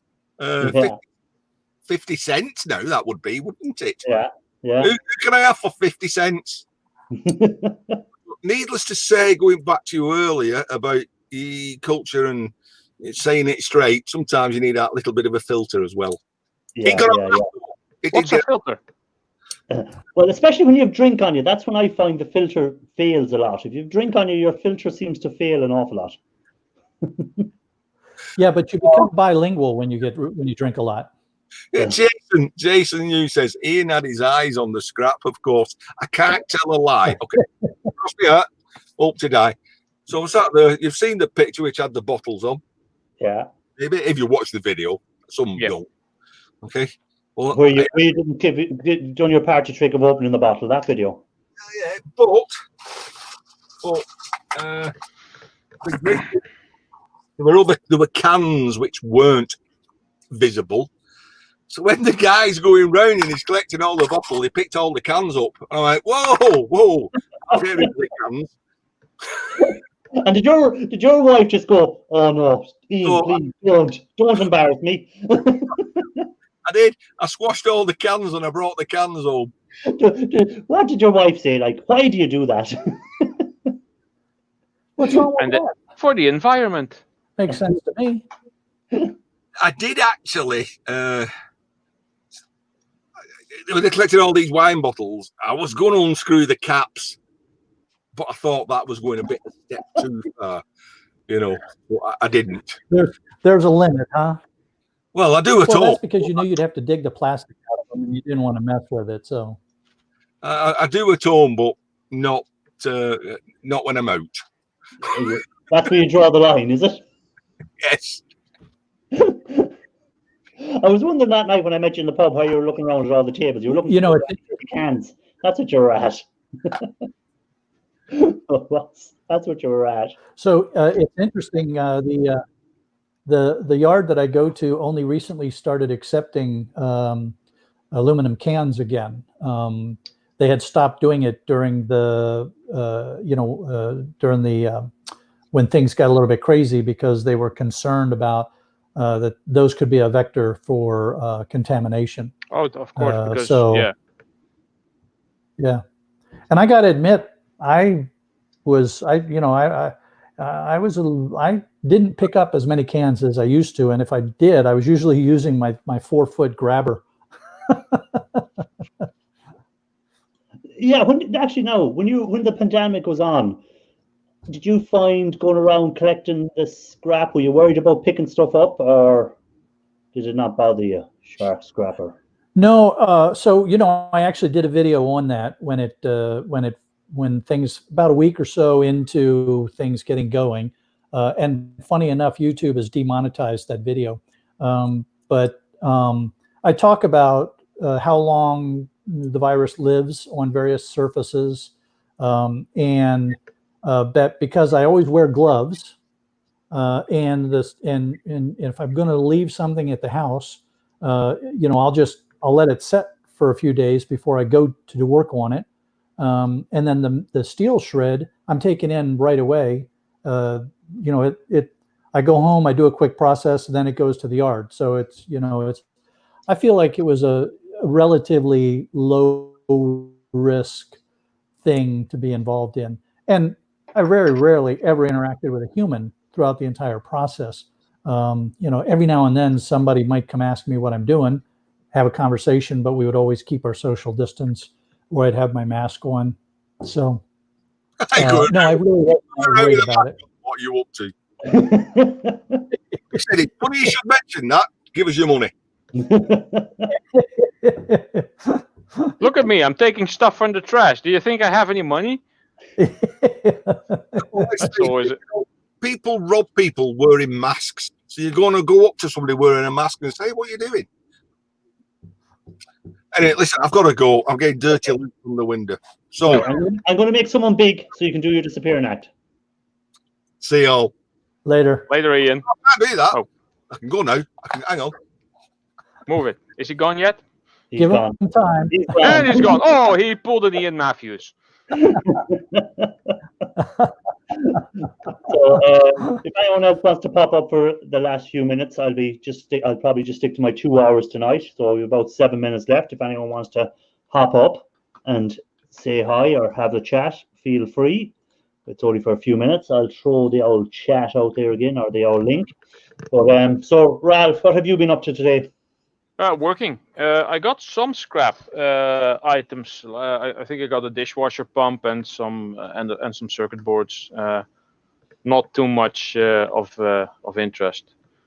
But I have cleaned up my place quite a bit over the weekend, as you can see. So I'm getting many boxes ready for the scrapyard. That's what I was about to ask you. When are you going to do your scrap run? I don't know when exactly. I think I can fit about 16 banana boxes in my car. So I'm going to try to fill up 16 boxes with either cables or steel scrap, because that's the only stuff that I don't bother with. I'm going to see how much aluminium I have, and if it's really way too much to melt it all, I'm going to maybe take a fourth or a third or maybe even half to the scrapyard and see what that brings me. And are you going to video it for us?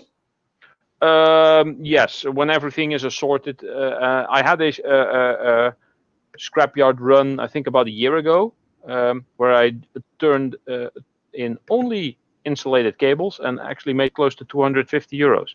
Oh, So okay. that was a good run. I had 167 kilograms of insulated wires. So Okay. quite a bit, yeah. That was I think 11 or 12 boxes, and I can fit 16, I think. So Shark, when you do your scrap runs, and mainly now you just throw out the shred. That's what we see you bringing most of the time to the scrapyard. Have you built up much brass and copper at the moment, or what do you do with it? So I keep it.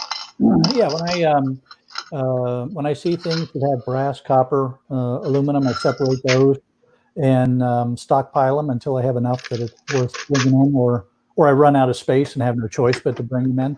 Mm-hmm.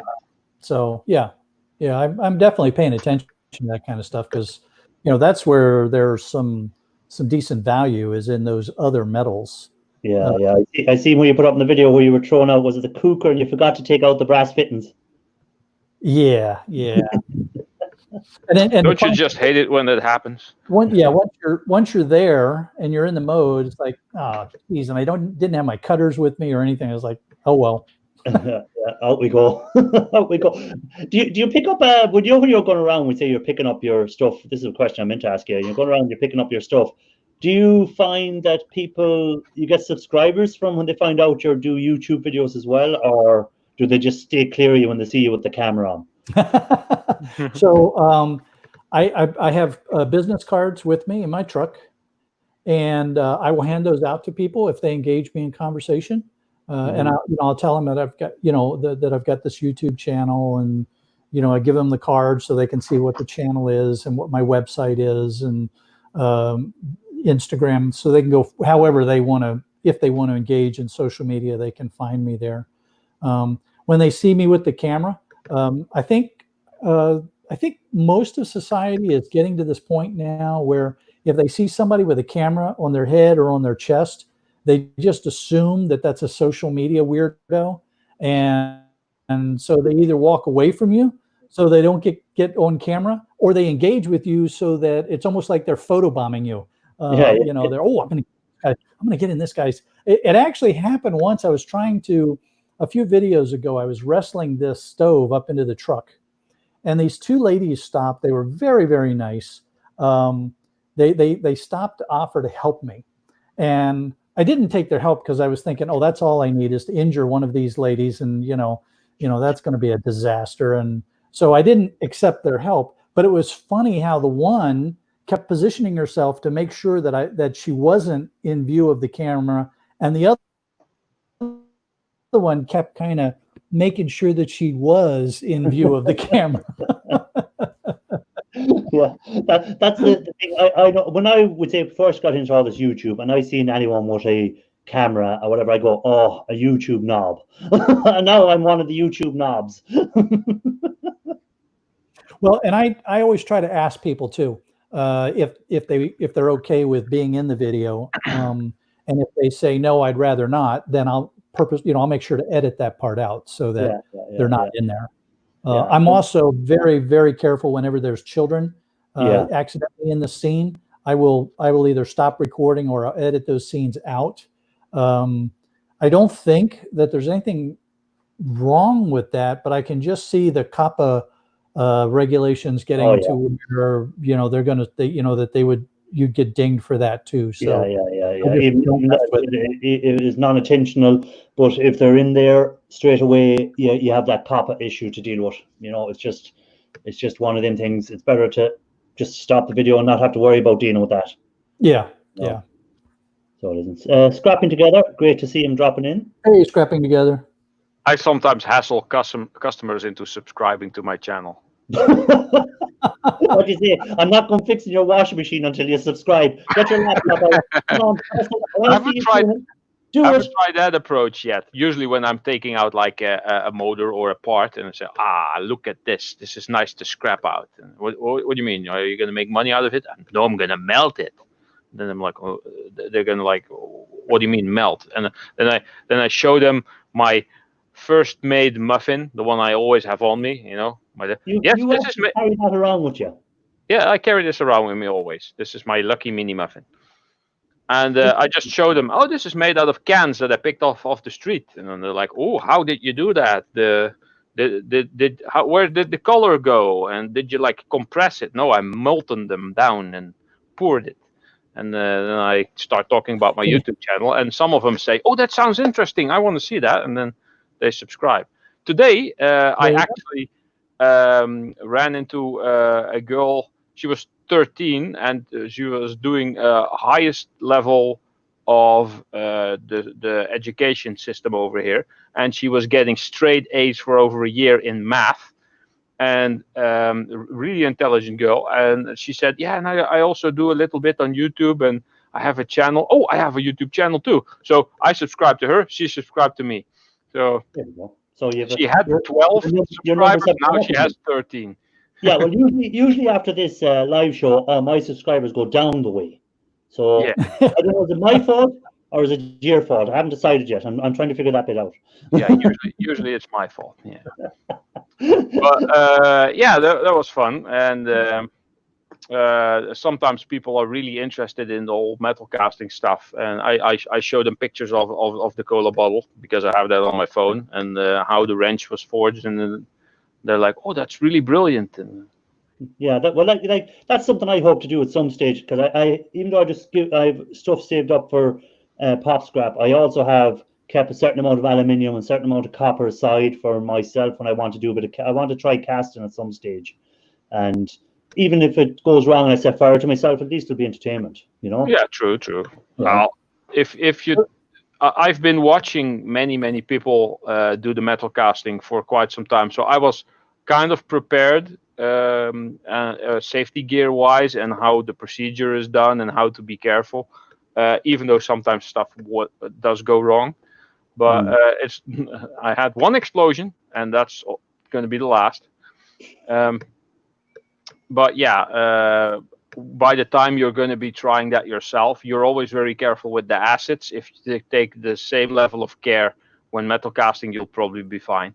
Yeah, and it's a lot of fun. I've actually got quite some people into trying it now. Yeah.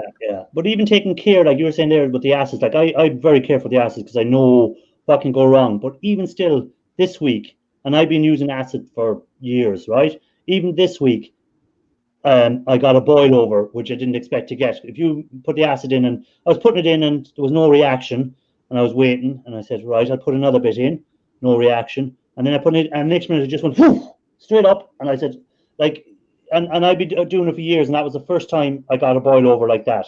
So it just shows, doesn't matter how careful you are and how long you're doing it, it can just happen.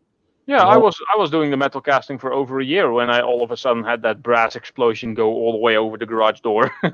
You know, so like it just shows, it doesn't matter how. But luckily enough, I had my mask on, I had my gloves on, and I had the apron on, the rubber apron, so that if any splash of acid came back, it didn't get me. But it just shows that even still, it doesn't matter how long you're doing it, it can still go wrong. Like, and if I hadn't got my mask on, or I hadn't got my apron or my gloves on, I could have been acid burns all over my hands now. Oh yeah. I still need to get one of those visors. Those like you put those over your head like a helmet with a visor. Yeah. But I now have one of those masks, and I have the goggles. So my face is covered for the most part. I have the leather apron, the welding gloves.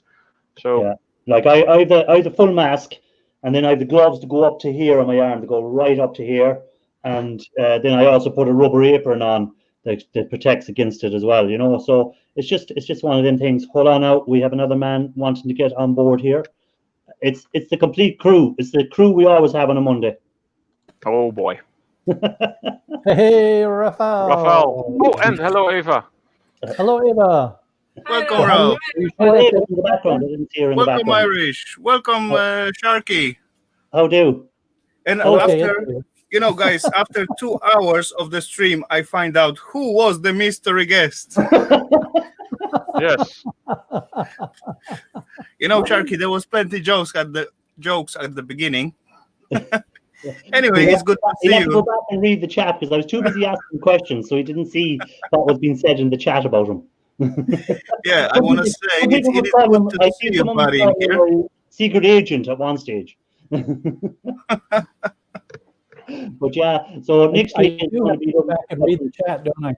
yeah. Next week is the buck from the Tantalums. He couldn't do it this week, and the week after will be someone from Board Sort, Chris from Board Sort. So that's my next two You know, videos. Irish, I go halfway through the one package of sunflower seed. It's halfway down, like more than halfway. And believe me, that package take good few hours. And did you do any scrapping out while you were watching us, or were you just so No, my entertained? hand was busy with sunflowers. So, when you eat a sunflower seed, do you crack the seed first to get at the kernel, or do you chew on it and then spit the kernel out? No, I mean, there's out. really simple system for that. You just get the seeds, put it in your mouth. Seed is Okay. inside, and there is empty shell. Okay. That's what I always do. Yeah. I don't want to chew on the shell of that.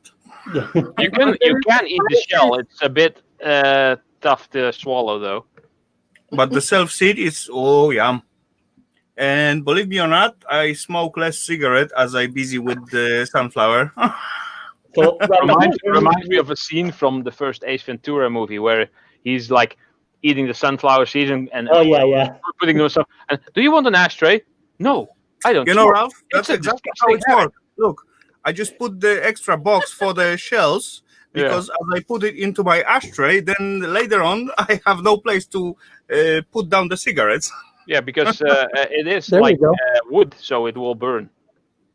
Yeah, but it is how you call it, Flammable. involving yourself when you're doing it. Then you get one, then you get second one and third one, and you go on. Yeah, I that's still keep have you some busy. hazelnuts here, I think, somewhere. You just want something more on your. I have a question for Raphael.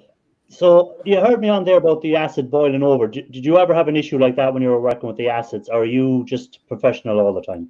Guess. Yes, an accident, or yes, you're a professional. You know, every time when you play with the acid, of course you will get the boil over. Yeah. That's the huge. That's why always people who trying to give information about that, they tell you and they try to put into your head, always have the catch ball. Yeah. That is the reason. Yeah. Well, I had the catch dish, lucky enough, for this one, but but this, like, I was there just pouring in a bit of nitric, and I left it and nothing happening. And I said, Jesus. So I pour a bit more in, and next thing, poof, up it went. And that was all too much. That's the thing about nitric. It can just hit that boiling point all of a sudden, and then that's it. There's nothing you can do about it once it hits that boiling point. Yeah, all what you can do is just run away and just hope your catch ball or catch dish will do the job. Yeah. So I'm going to apologize to everybody up front. We're going to go on a little ride here, but I want to show you a friend of mine. We're going onto the Vomit Express. Lulu. Come here, you. Come here. Go. Lulu's camera shy. Yeah, it's like they know what that is. Yeah, she does not want. There she is. Oh, okay. She doesn't want to look at the camera anymore. She's leaving the room. She's not like Gil Skill's dog, who always likes to be on the camera. Yeah, no, Lulu's camera shy. Anyways, it's So this nice is a looking. question actually for Eva, who's behind Raphael there. Eva, how come you let Raphael take all the credit for finding all them lovely chips and everything? Every week he tells us that it's him that's finding them, but I know well it's you that's getting all that stuff for him. You know what? Good question. I don't know. I don't even get paid for it. You want to ask for a pay rise? Yes. Actually, I had to pay one time. I had to give Rafa money for the scrap money. Raphael, have you anything to say on that? What to say? It's not true. Yes, it's true. It was true, so I have nothing against me. But anyway, this one I did find myself. Hold on. We have to make it Look bigger. on that, 60 pins gold plated chip. That's nice. Oh, yeah, that And one. the two of them, Look is at there? my finger size. Gold ones on the end. Yeah, that's nice. How come you always find stuff like that? I never can find anything like that. Not always. That was the first one what I found. No, but you always nice. find them gold like pins, and you find the gold ICU or ICs, and you find all them. I can never get any of them at all. You know, it all depends the right time and having the right guy together with you. I only found I'm one not the ever. guy. Ever. Right person. One. Yeah, Well, Eva, I'm glad you there reminded me. we go. Only one I've ever found in a digital alarm clock of all places. Well, you found one more than me. Okay. How about you, Shark? Have you come across any of them? Not like that, no. No. So you're in the same It's boat. basically 70s electronics where they come from. Maybe early 80s, but usually 70s stuff. So I can show you my collection, guys, of that. Eva's found hundreds of really cool boards and things, and Raphael's found one. Yeah. Yeah, I got only one so far. As well, I got one Pentium Pro. Only one so far.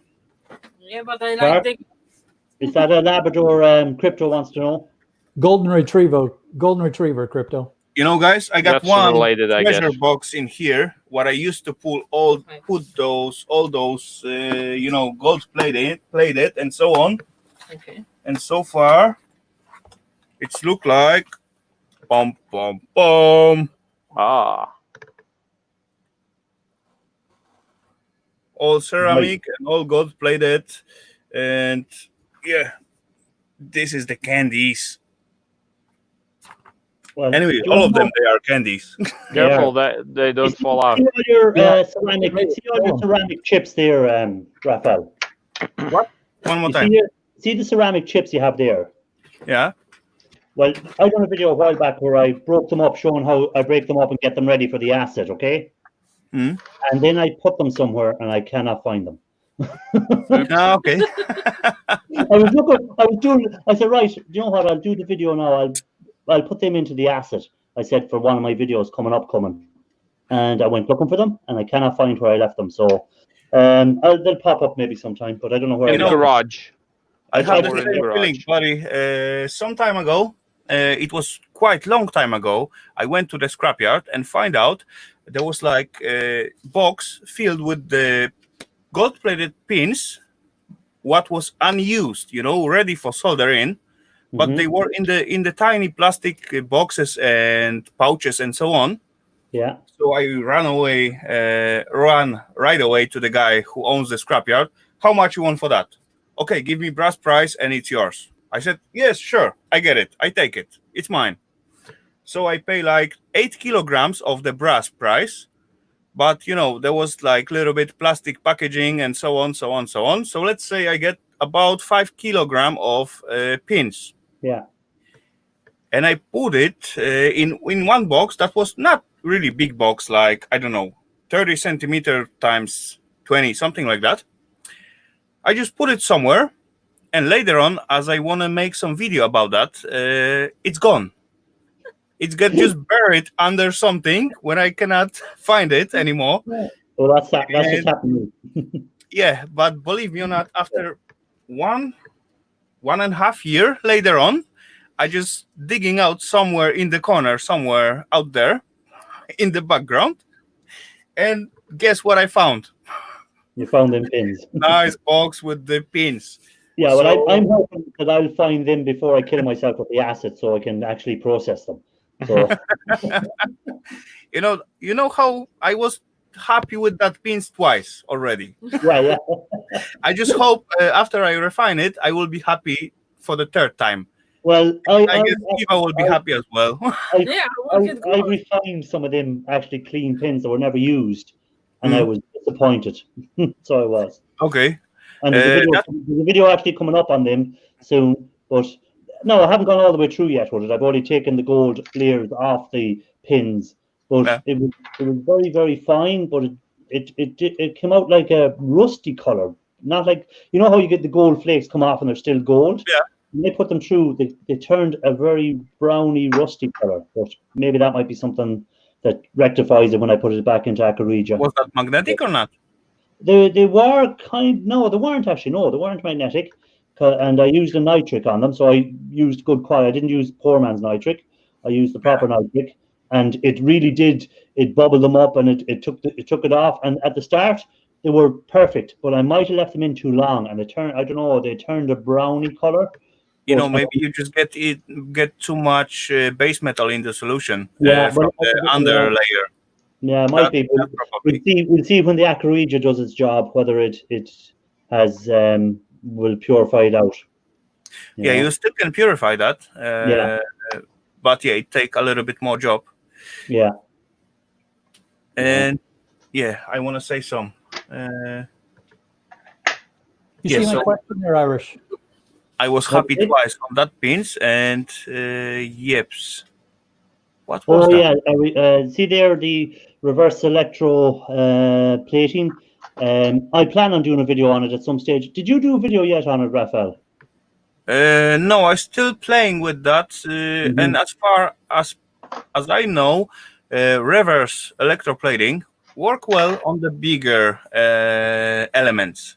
As you get a bunch of the pins, you are not allowed to put more than, let's say, 10 grams at one batch. Otherwise, it get just clogged together, and the acid got no access, and currency doesn't go through all the pins, and it's make it all dirty and nasty. Yeah. Well, do you know what I was surprised with, Raphael? I was doing low quality pins like these the other day. I had thrown them into I was going to do a couple of videos. I've done one with nitric and I've done one with AP. The AP one will take a lot longer to do because AP works. But I was surprised at the amount of gold I got out of them from the nitric. I just like these low quality pins. They're only plated in. I will call that very low quality pins. Yeah, but I was surprised how the amount of gold the nitric managed to get off them. It did surprise me. And nitric react with all the nickel, copper, and so on. So that's gonna clean it up quite. Oh, it did. There was nothing left but gold flakes. Everything else was gone. Okay, so it's getting very good. But I have another video with the AP, and I know the AP it'll take twice as long, or well, not twice long. It'll take 4 or 5 times as long to do with AP. But, at first I will just forget about how we call that. I will just drop it into HCl and forget about peroxide. Oh yeah, I know what you're saying. Just let I have a video done on that as well. I've just thrown it straight into HCl and left it, but I want to show people all the different processes. There's plenty HCl, the thing. Even there with the gold fingers, I've done one on nitric and I've done one on bleach. Bleach is, it's okay. Bleach is very will work, but it's quite unstable and stinky and so on. Yeah, it's very messy. It's very slow. You know what? I got one tiny jar just right next to me where I used to, when I scrapping something and I find out the gold-plated ribbon wire, I used to cut it right away and drop it directly to the acid. And those jars just sit in here for months. And, as far I fill it up, then I just wait, let's say 4 or 5 weeks. after I put the last things, and then I'm gonna get back all the thingies out of it, because those thingies like ribbon wires, you can find it often at the scrap, right? And it's not really worth to collect until you get the right batch, because anyway you get almost nothing out of that batch. Yeah. Otherwise you got like, I don't know, 10 kilograms, what will be like 50-liter bucket. Yeah. That's the thing about the e-waste side, but you have to have a lot of it to make it worthwhile. Yeah, exactly. You know, you have to have a lot of it. Where we'd say a lot of people think, oh, I've got a few. Like a lot of people think, oh, that little jar of pins there, oh, I get a lot of gold out of that. I've done about 4 jars of them to get a lot of gold out of it. You know. Yeah, you know, though this pins actually is quite very low, very low in yield. If we talk about the gold, as far you got fully plated, for example, from let's say some communication devices and so on. CPU pins are good. I find the CPU pins are good. Yes, CPU pins are okay. I must say they are okay. Yeah. Yeah, I got some. That was the tiny bug what I just collect last time from those devices. They are still plugs and so on, but they are still in good yield, you know. Yeah. They are not perfect stuff, but still okay. Yeah, I think my video on Thursday is actually on them type of connectors.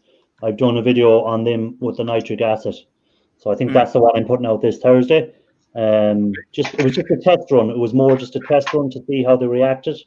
And I think that's the one I've done, because you'll find a lot of them connectors on Wi-Fi stuff or antennas for networks and stuff like that. You know. Oh yeah, actually, you know what? I gold-plated stuff in there. I just actually building the materials up for one cool video, and I guess you know the stuff. If I got it, yeah, I got it right here. That's gonna be this little thingy. Oh yeah, all them. Oh, the Wi-Fi connectors. Yeah, Wi-Fi connectors. I already built up quite nice amount. Of course, they weigh almost nothing so far. Yeah. But are you going to process them using poor man's nitric? Is it, or what way are you going to process them?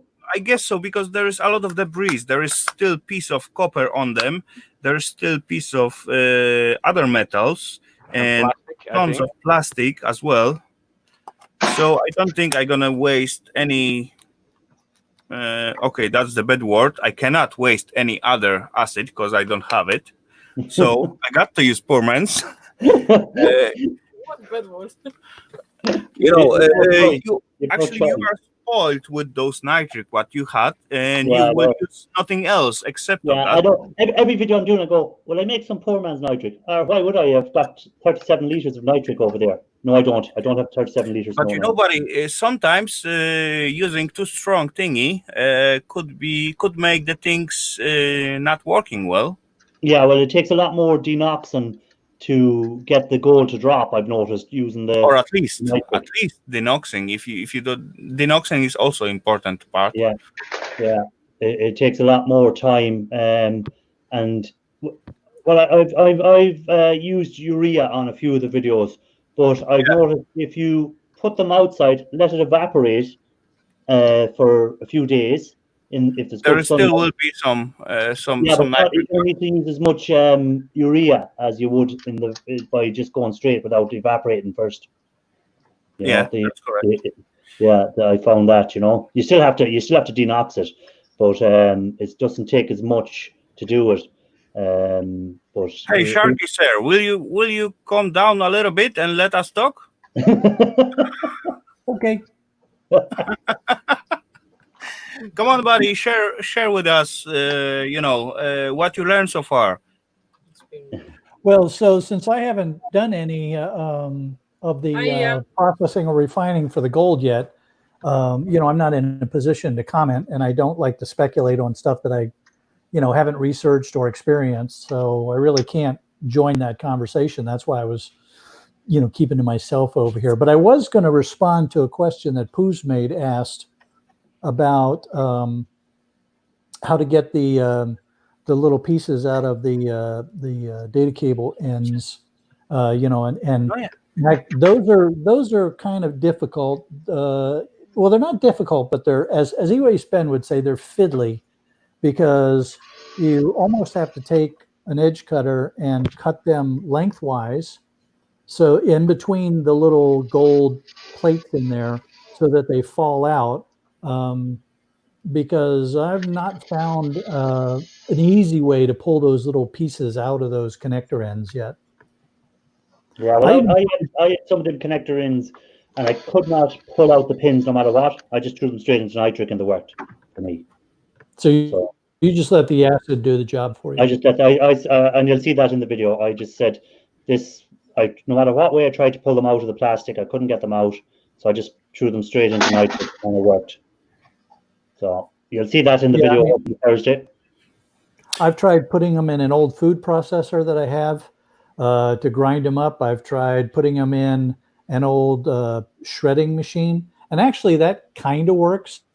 You might have to cut them so they fit in the slot, and then you let the paper shredder grind them a little bit and smash them, and then you can separate out the bits that fall down into the collection bin. But they're just problematic, and I think maybe just the only issue might be with the acid, though, is because they take up a lot of volume. You'd probably have to use quite a bit of acid just to be able to cover them. Yeah, that's the thing about it. The acid, you to get anything that's enclosed like that, you would need a lot of acid. That's the problem. That's what I say. If you got like small pins, you can go with the acid. Yeah, but if you got like bigger pieces, like for example, bigger plugs, or can you give me that piece with cover with the silver out there? Then you will definitely not use this under those circuitry. Yeah.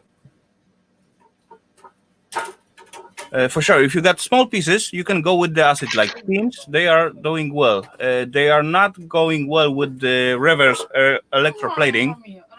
After work, I don't have to carry so much. But if you're working on such a piece, what is made of alu, and it's totally covered with the silver, as you see, it's nice bright color. This is weight like, I don't know, 5 kilograms. So I don't want to dissolve all 5 kilograms of alu to get, let's say, I don't know, 2-3 grams of silver, right? Yeah. So this will go to reverse electroplating. Yeah. For sure. That's going to be one big cell.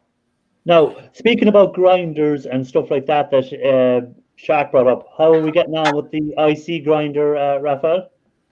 You know what? I got started on, actually, I'm going to add second blade to it. I'm going to add different feeding funnel. It's going to be some clap, maybe. Who knows? It's going to be output slot for them as well. My vehicle resize. I did start working on that and did start on building it. Though I didn't finish because, last week we get like crazy with the work, and at weekend there was not so much time. So, yeah. Yeah. I was just wondering how that was getting on, because I'm looking forward to seeing how that will do with the IC chips, because I'm going to be incinerating IC chips later on this summer. I'll be doing the incineration of them to get it. I'd just love to see how your machine works out. Last time was testing part was come out quite well, as you've seen. Yeah. It wasn't so bad. Even after that first crashing, it was able to go into the beaker and to meet the acid, right? Yeah. Especially nitric, in your case. Yeah, in my case. It's like the heat gun. I have the heat gun now and I have the nitric, and I'm not going to let any of them two go. Yeah. Another part will be just upgrade and, more testing. Yeah. Well, see, a lot of people nitric is out of the question for them. First of all, it's the not being able to get it. And secondly, if you can get it, a lot of places would pay a lot of money for it. Like I ended up, as I said, I got 74 liters for 120 quid or something like that. So, You know, I was just paying over €50 a litre. So most people will be paying 30 or 40 quid a litre. Wow. Yeah, exactly. Yeah. I'm not even able to get it, so I have no idea about the price. So actually, the nitric acid, I'm getting the nitric acid as cheap as I'm getting hydrochloric acid. You know, so for me to use poor man's, it'd cost me more than $150 to make poor man's nitric. So you're cheaper off using the original stuff. Yeah, it's cheaper to use the original for me, not for everyone. If you can't get it cheap enough, no. As I said, I might never be able to get it at that price again. So once it runs out, I'll be using poor man's nitric. But by the time I've used 37 litres of nitric, or 74 litres of nitric acid, I think I'll have done enough. Or you're dead. Or I'm dead. I'm going to be doing some metal refining and recovery as well. I got a whole bundle of these things, MOSFETs. Hold on. There we go. A whole bundle of this is a small one, but there's bigger ones. These things are copper. Most of the time, these plates, they are. Come on, there we go. So I'm gonna try to get, I think, 1 kilogram of these, weigh them up, and then probably like crush them and get all the ceramic stuff off, and then melt them, and then see how much copper I get out of those, and cast those things. As Pooh's mate said there, not that I have any nitric. If I had nitric and I could get it that cheap, I'd use nitric. Yes, yeah. Here's a silly question, Iris. While we've been talking, I looked up what it would cost me to buy nitric. And so from this one lab supply company, I can buy a 2.5 liter bottle of 67% for $59. That's good enough. Yeah. So mine. I mean, percentage is good enough, but price is crazy. I think mine is 80%, or is it 70%? It's either 70% or 80% nitric. Okay. Wow, that's strong stuff. Yeah. I have a silly question. Have fun. I'm going home. It's like 11:30 in here. All right. Eva, thanks for coming in. Bye, Eva. Nice to see you. I kind of forgot something. What currency did Ireland use before they went to euro? The punt. P-U-N-T. Punt. All right. Yeah. So England got pound, and they got pound. Punt. Yeah, the punt is Irish for pound. Yeah. Simply. So Irish pounds and English pounds, basically. Yeah. All right.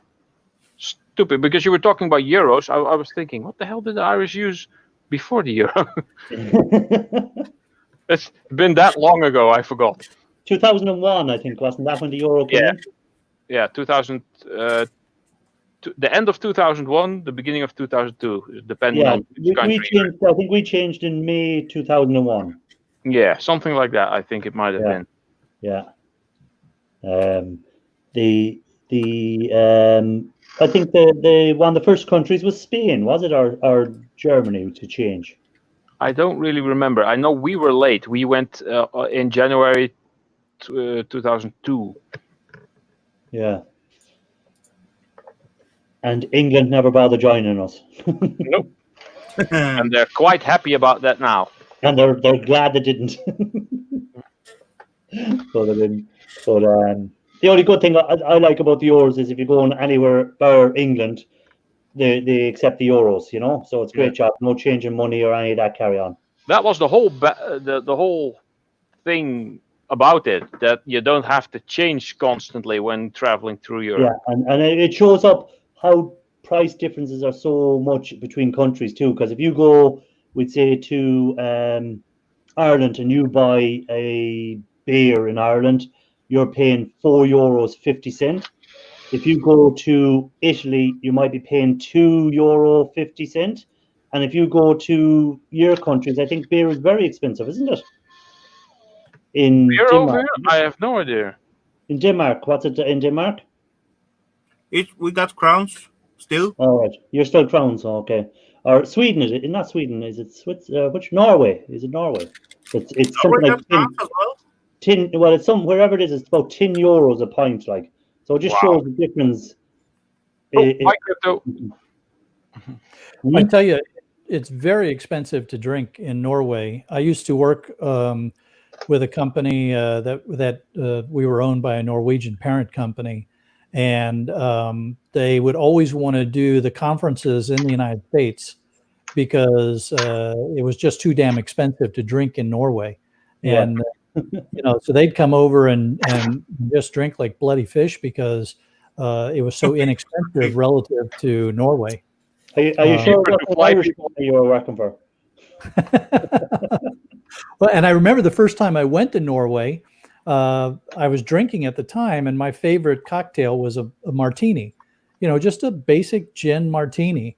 And I ordered one at a restaurant the first time I went to Norway, and I could not believe, one, how expensive it was, but two, the way they had to break it out on the bill. It showed 1 ounce gin, 1 ounce gin, 1/2 ounce vermouth. It was, or 1/4 ounce vermouth, whatever. I mean, they broke it down like that because that's what they had to do for their tax accounting. Yeah. What I noticed about it when I was in America was what used to get on my nerves was, we'd say here in Ireland, if you see a price marked on the shelf and it says £1 or €1 or whatever, that's what you pay when you get to the counter. But in America, you don't have your taxes on it till you actually get up to the counter in a lot of places. That's so you right. pick up something that says $1, and initially you go up and they go, oh, that's $1.20. And you hear they go, oh, taxes. And every state has a different tax, then a different rate as well, which is it's I didn't very even know that. Yeah. Yeah. So you end up paying your tax. That gets calculated when you check out. So we just get used to doing the numbers in our head, and But you knew what the tax rate was. I didn't have a clue from state to state what the tax was going to be on a bottle of Coke or a pint of beer or whatever, So you go up, and every state was different. Then there was different taxes, and then some states had 2 taxes on it. There was a whatever tax and another tax, and you're here like, what is going on here? Yeah. Sometimes there's a sales tax and then a separate alcohol tax. Yeah. And sometimes there's and then some things are not taxed at all. Yeah. That was the thing I found. We like to make it confusing here.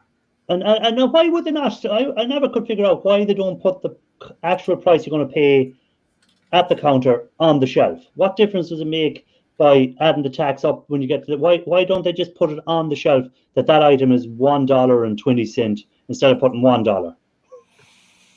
I have no idea. The only thing that I can figure is it's because the prices may change from delivery to delivery. Yeah. And so do you change your taxes every couple of months, or when the tax is put on something, does it stay like that at that rate for a year, or can it change by month to month? No, it'll stay that way for a while because in most states you have, if you're going to, there's a limited range that they can adjust the taxes before they have to go out and get a vote on it.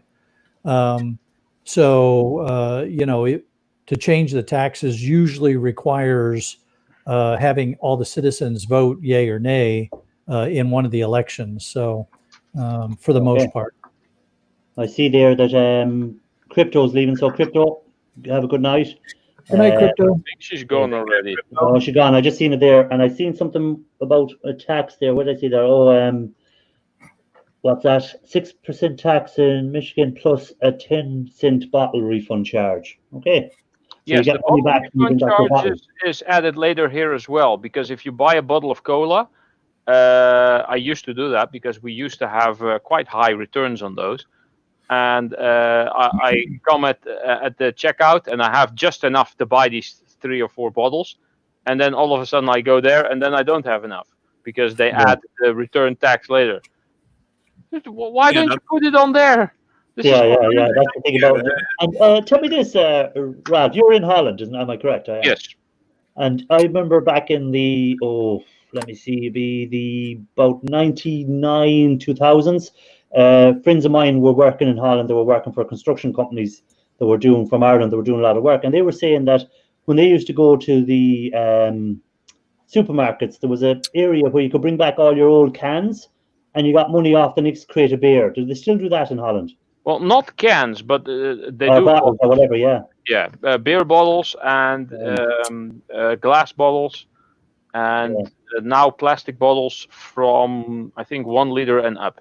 And so they still do that in the supermarket, so you can bring back them and get them taken off your bill. You know, at You my get a store, little, they- you get a they little work ticket, on- 25 cents a bottle, and I keep collecting them until I have like 40 of them, and then I just go with my little ticket of 10 plus euros, and then I go shopping. Okay, so that's a great system. So it is. Yeah. And it keeps the bottles off the streets. So yeah. At my place, you got basically the bottle automat at almost every shop, at least every third one, and they're working on to as well upgrade it to accepting the cartoon packaging, like those square ones after milk or juices or so on. Oh really? Wow. Yeah. No, like here in Ireland, there's none of that. There used to be in the 80s and the 70s. There was a bottle. You got it every time you brought back a bottle. You got I think it was 5p at the time. So we used to be around. We were young kids, and we'd be around like collecting bottles everywhere we could. Bring them back to the pubs, and the pubs would give us the money, and then we should go and spend it on sweets anyhow in the shop next door. Yeah. That's still working here. You know, every No, they've done away with all that here in big Ireland. festival, like music festival or whatever big event outdoor. You know, after that it's end. The kids, local kids, run at the spot and grab all the cans and bottles and so on, because at every can and beer bottle there is 1 crown. You need for about, I don't know, 5 crown for 1 beer. If you got 5 bottles, you got a beer.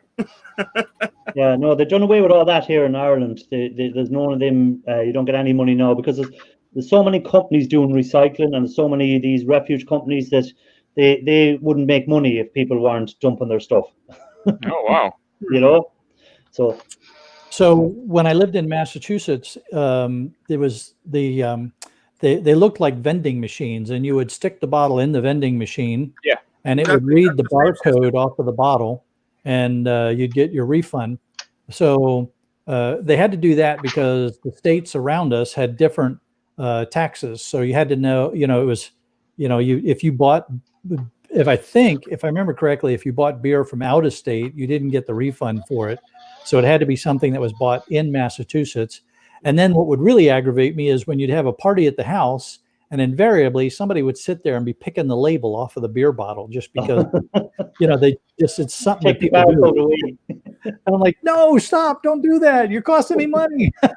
Over here it doesn't read the label. It just scans the shape of the bottle, and there's little notches in the glass or in the plastic that it reads, and because they're gonna get relabeled anyway.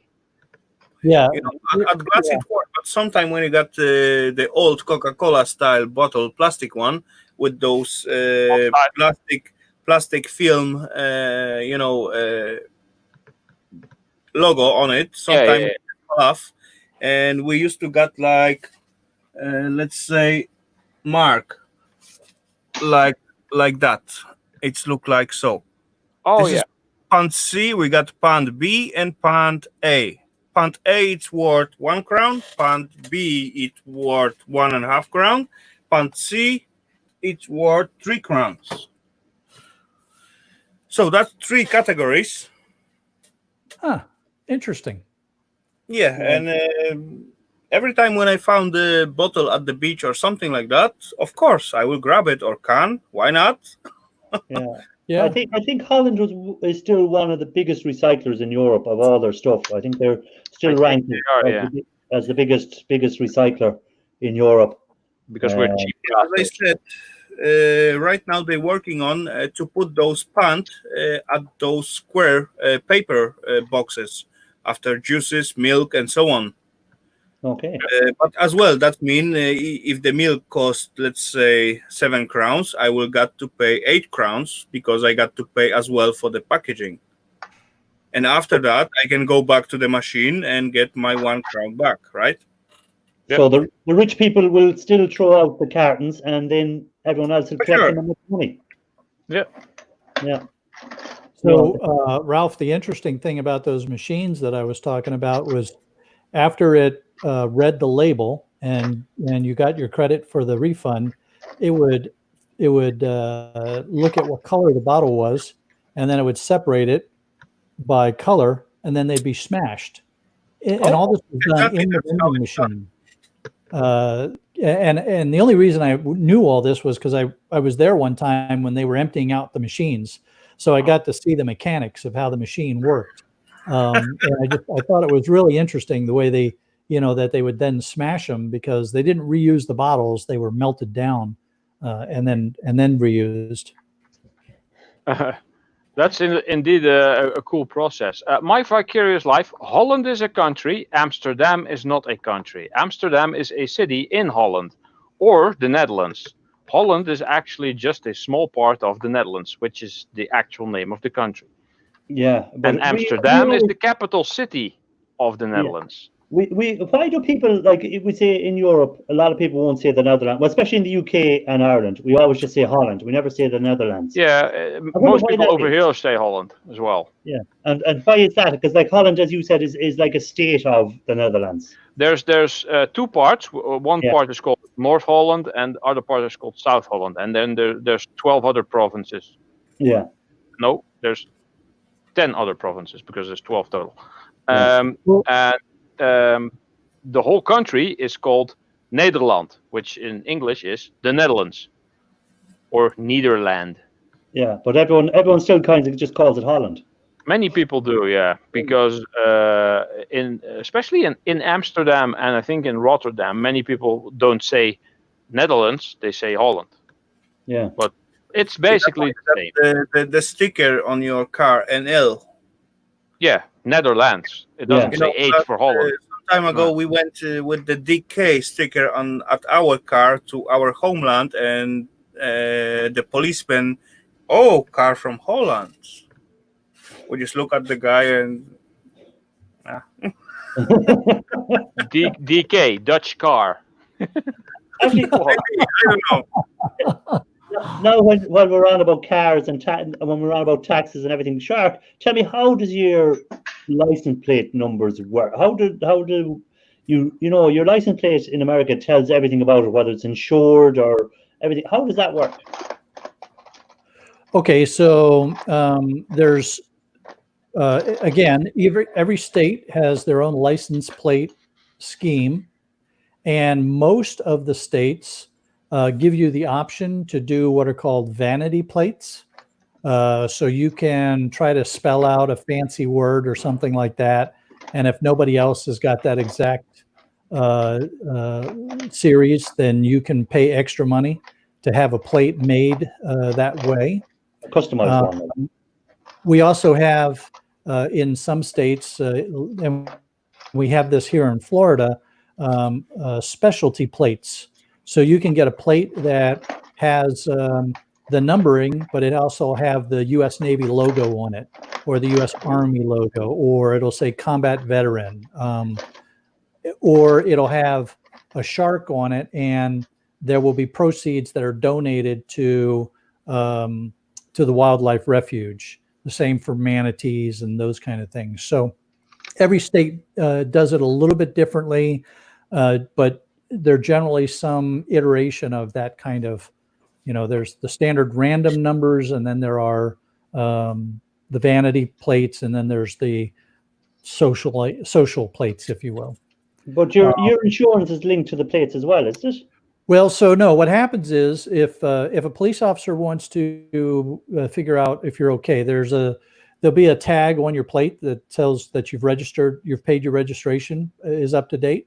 It's just a date sticker on your car, and those change color every year, so the police officers know very quickly if you paid your registration. Okay. But they won't know that you have your insurance up to date unless they pull you over. Okay. So if a police officer pulls you over, they will ask for your registration and proof of insurance. License and registration, please.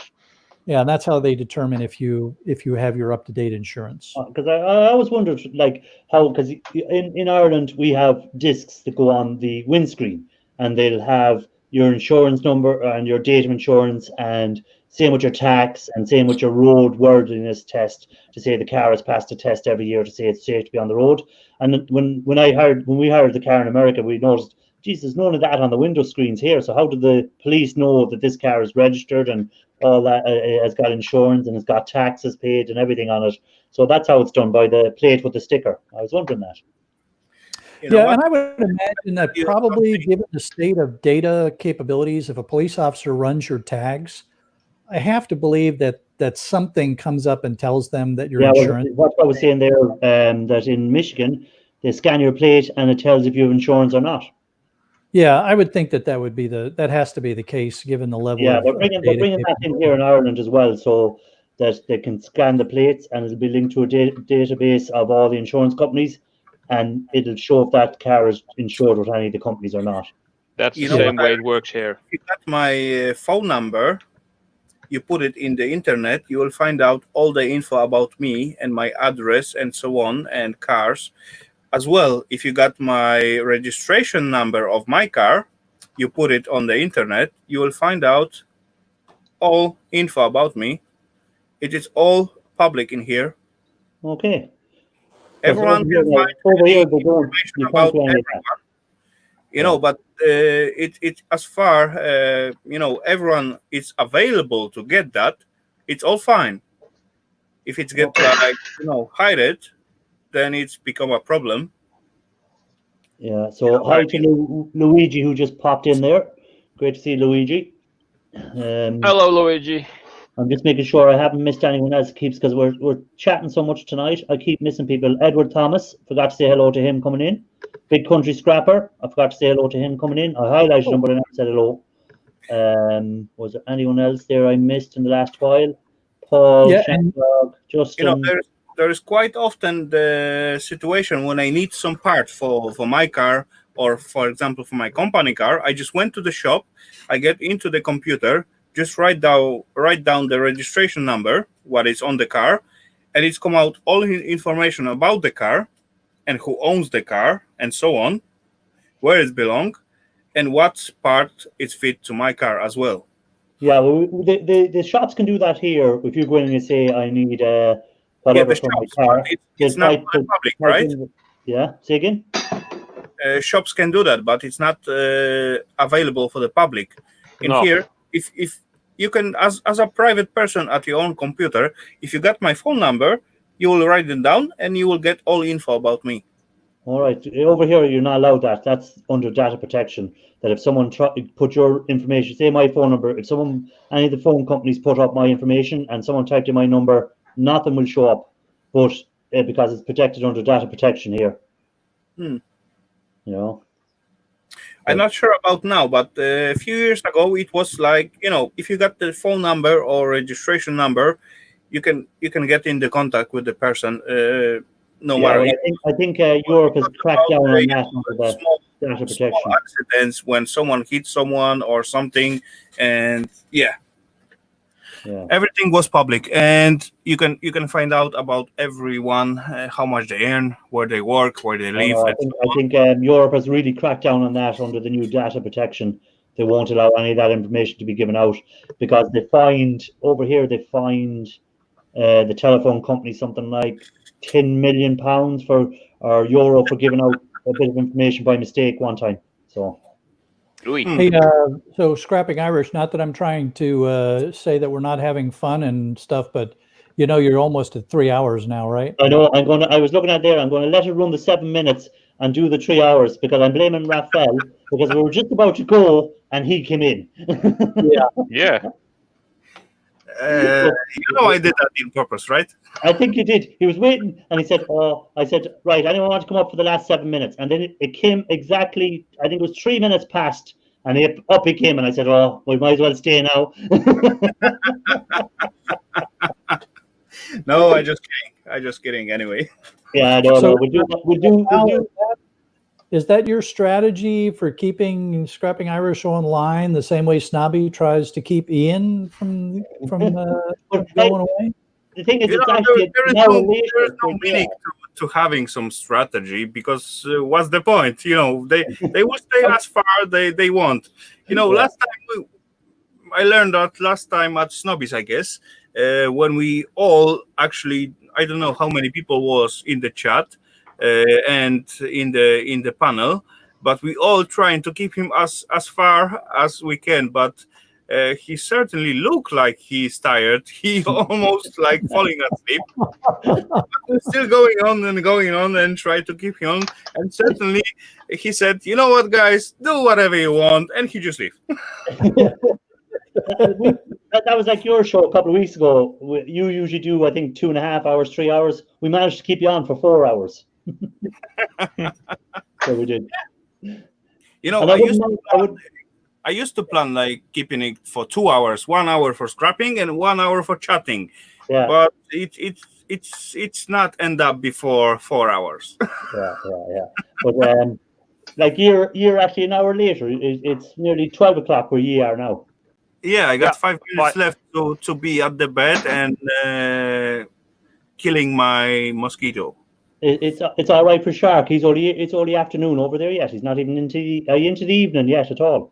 Yeah, it's almost 6 in the evening here. So but yeah. So I've only got 5 minutes left. So what do you want to talk about for your last 5 minutes, guys? We'll talk about what videos are coming out. Raphael, what videos are you doing this week? That's gonna be metal detect. I get my camera damaged. I give it today to the service, and let's see what they come out. You know, I get this like not so long time ago. I use it for, I don't know, a few months. Those GoPro Hero 7 Black. It was working well, nice, and I was very satisfied of that camera. But last 2 videos, it's come out so crazy, not good quality. I don't want to use the swear words. Yeah. Anyway, today I just give it back to the shop, and yeah, they take it, and we see what's come out. Anyway, my picture was like half. Half was focused, half was totally blurred. Oh, even on pictures. That's weird. That's weird. So, Shark, what's your next video going to be? I've got a street scrapping video that I'm editing, and I've got a rack from a fiber cabinet that I'm working on. So I got to decide which one of those to put up next. Okay. And Ralph, have you anything coming out? I am filming 2 mail call videos. I will try to put one up on Wednesday, and then on the weekend I will probably put my new dumpster diving compilation on. I think that's about time for that one again. Okay. And then hopefully after that I will have this thing fixed for crypto. Well, no, it's not done yet. Oh yeah. So finished. Still on the sprue. Yes. Yeah. Well, my one is going to be, I think, just on the gold-plated pins that our connectors and stuff like that. I think that's the one I'm going to upload. I have about 4 or 5 ready to go, so I'll upload that one and see how it goes down. And then I think we'll have a few coming on the foils from the ram fingers. Okay. And well, next Monday then is hopefully that guy from the Tantalums. So that hopefully he can make it next Monday, and then the following Monday will be I'm looking forward to talking to the guys from Board Sort. That's interesting. Yeah, that will be a very interesting one. I'm looking forward to that as well. Yeah. I'm looking forward to the Board Sort one as well, and the Tantalum. So it's just hopefully, and then we'll see who I can get between then and there, and I'll have to. I think I might do another YouTuber after I do them too. So I haven't decided yet. And have a chat with another person on the YouTube world. Anyway, scrapping buddy, today's mystery guest, Rule. Yes, he was very. It was a very interesting conversation with the mystery guest today. He was bottom of the barrel, let me tell you. No. It was very interesting. A lot of people in the chat, I think, enjoyed it, knowing a bit more about you. Yeah, I need to go check my video count now. It probably went down by about 30. Yeah, I wonder how many subscribers I've lost because of it.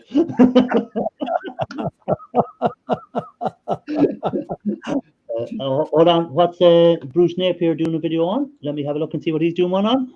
Dental table. Chemical analyzer with my new camera because my GoPro Vac 7 is POS. Okay, we look forward to that. Why is it always so specific to say that it's the black version? What does the color matter for the thing? This is a huge difference in the settings and self camera. Silver one and the black one, it's totally two different camera. Oh, really? That's weird. Yeah. You see the difference in the price, so I would just think it's a different color. So No. my curious life wants to know what I was going to say about board sorts, wondering who they sell to and stuff like that. So we'll try and ask them when they're on, what they do with the stuff afterwards. Do they ship it to India or places like that to be processed further, or what do they do? Process it all there on site in? I think they're in Ohio, aren't they? Alliance, Ohio. They ship it to Africa, where they all put it in a big pile, everything together, and then they set fire to it. That's the video Ian Matthews was watching. So it was. Okay, guys. Scrapping Irish, I tell you what, you're doing a great job with these. Despite your guests today, I encourage you to keep doing this, because I think you've got some really cool guests lined up, and I really like the way you're doing this. Thank you. Yeah, I appreciate you coming on. I find you a very interesting scrapper, especially the military side and all that sort of stuff as well. And I enjoyed the chat today with you. It was very, very informative. So it was. actually today we get the new face of the Sharky. He become a DJ, and he did.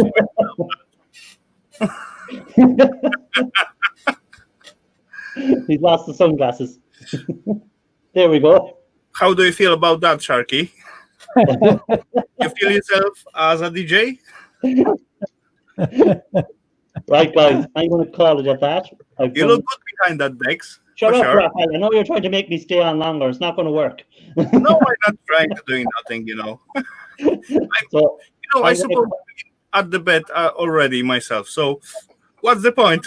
Good night, everybody. Good night, everyone. Thanks for tuning in, and check Take you care, all. guys. Nick, Have a good night. and check out the video. And Later all. And are we gone? Have I hit it?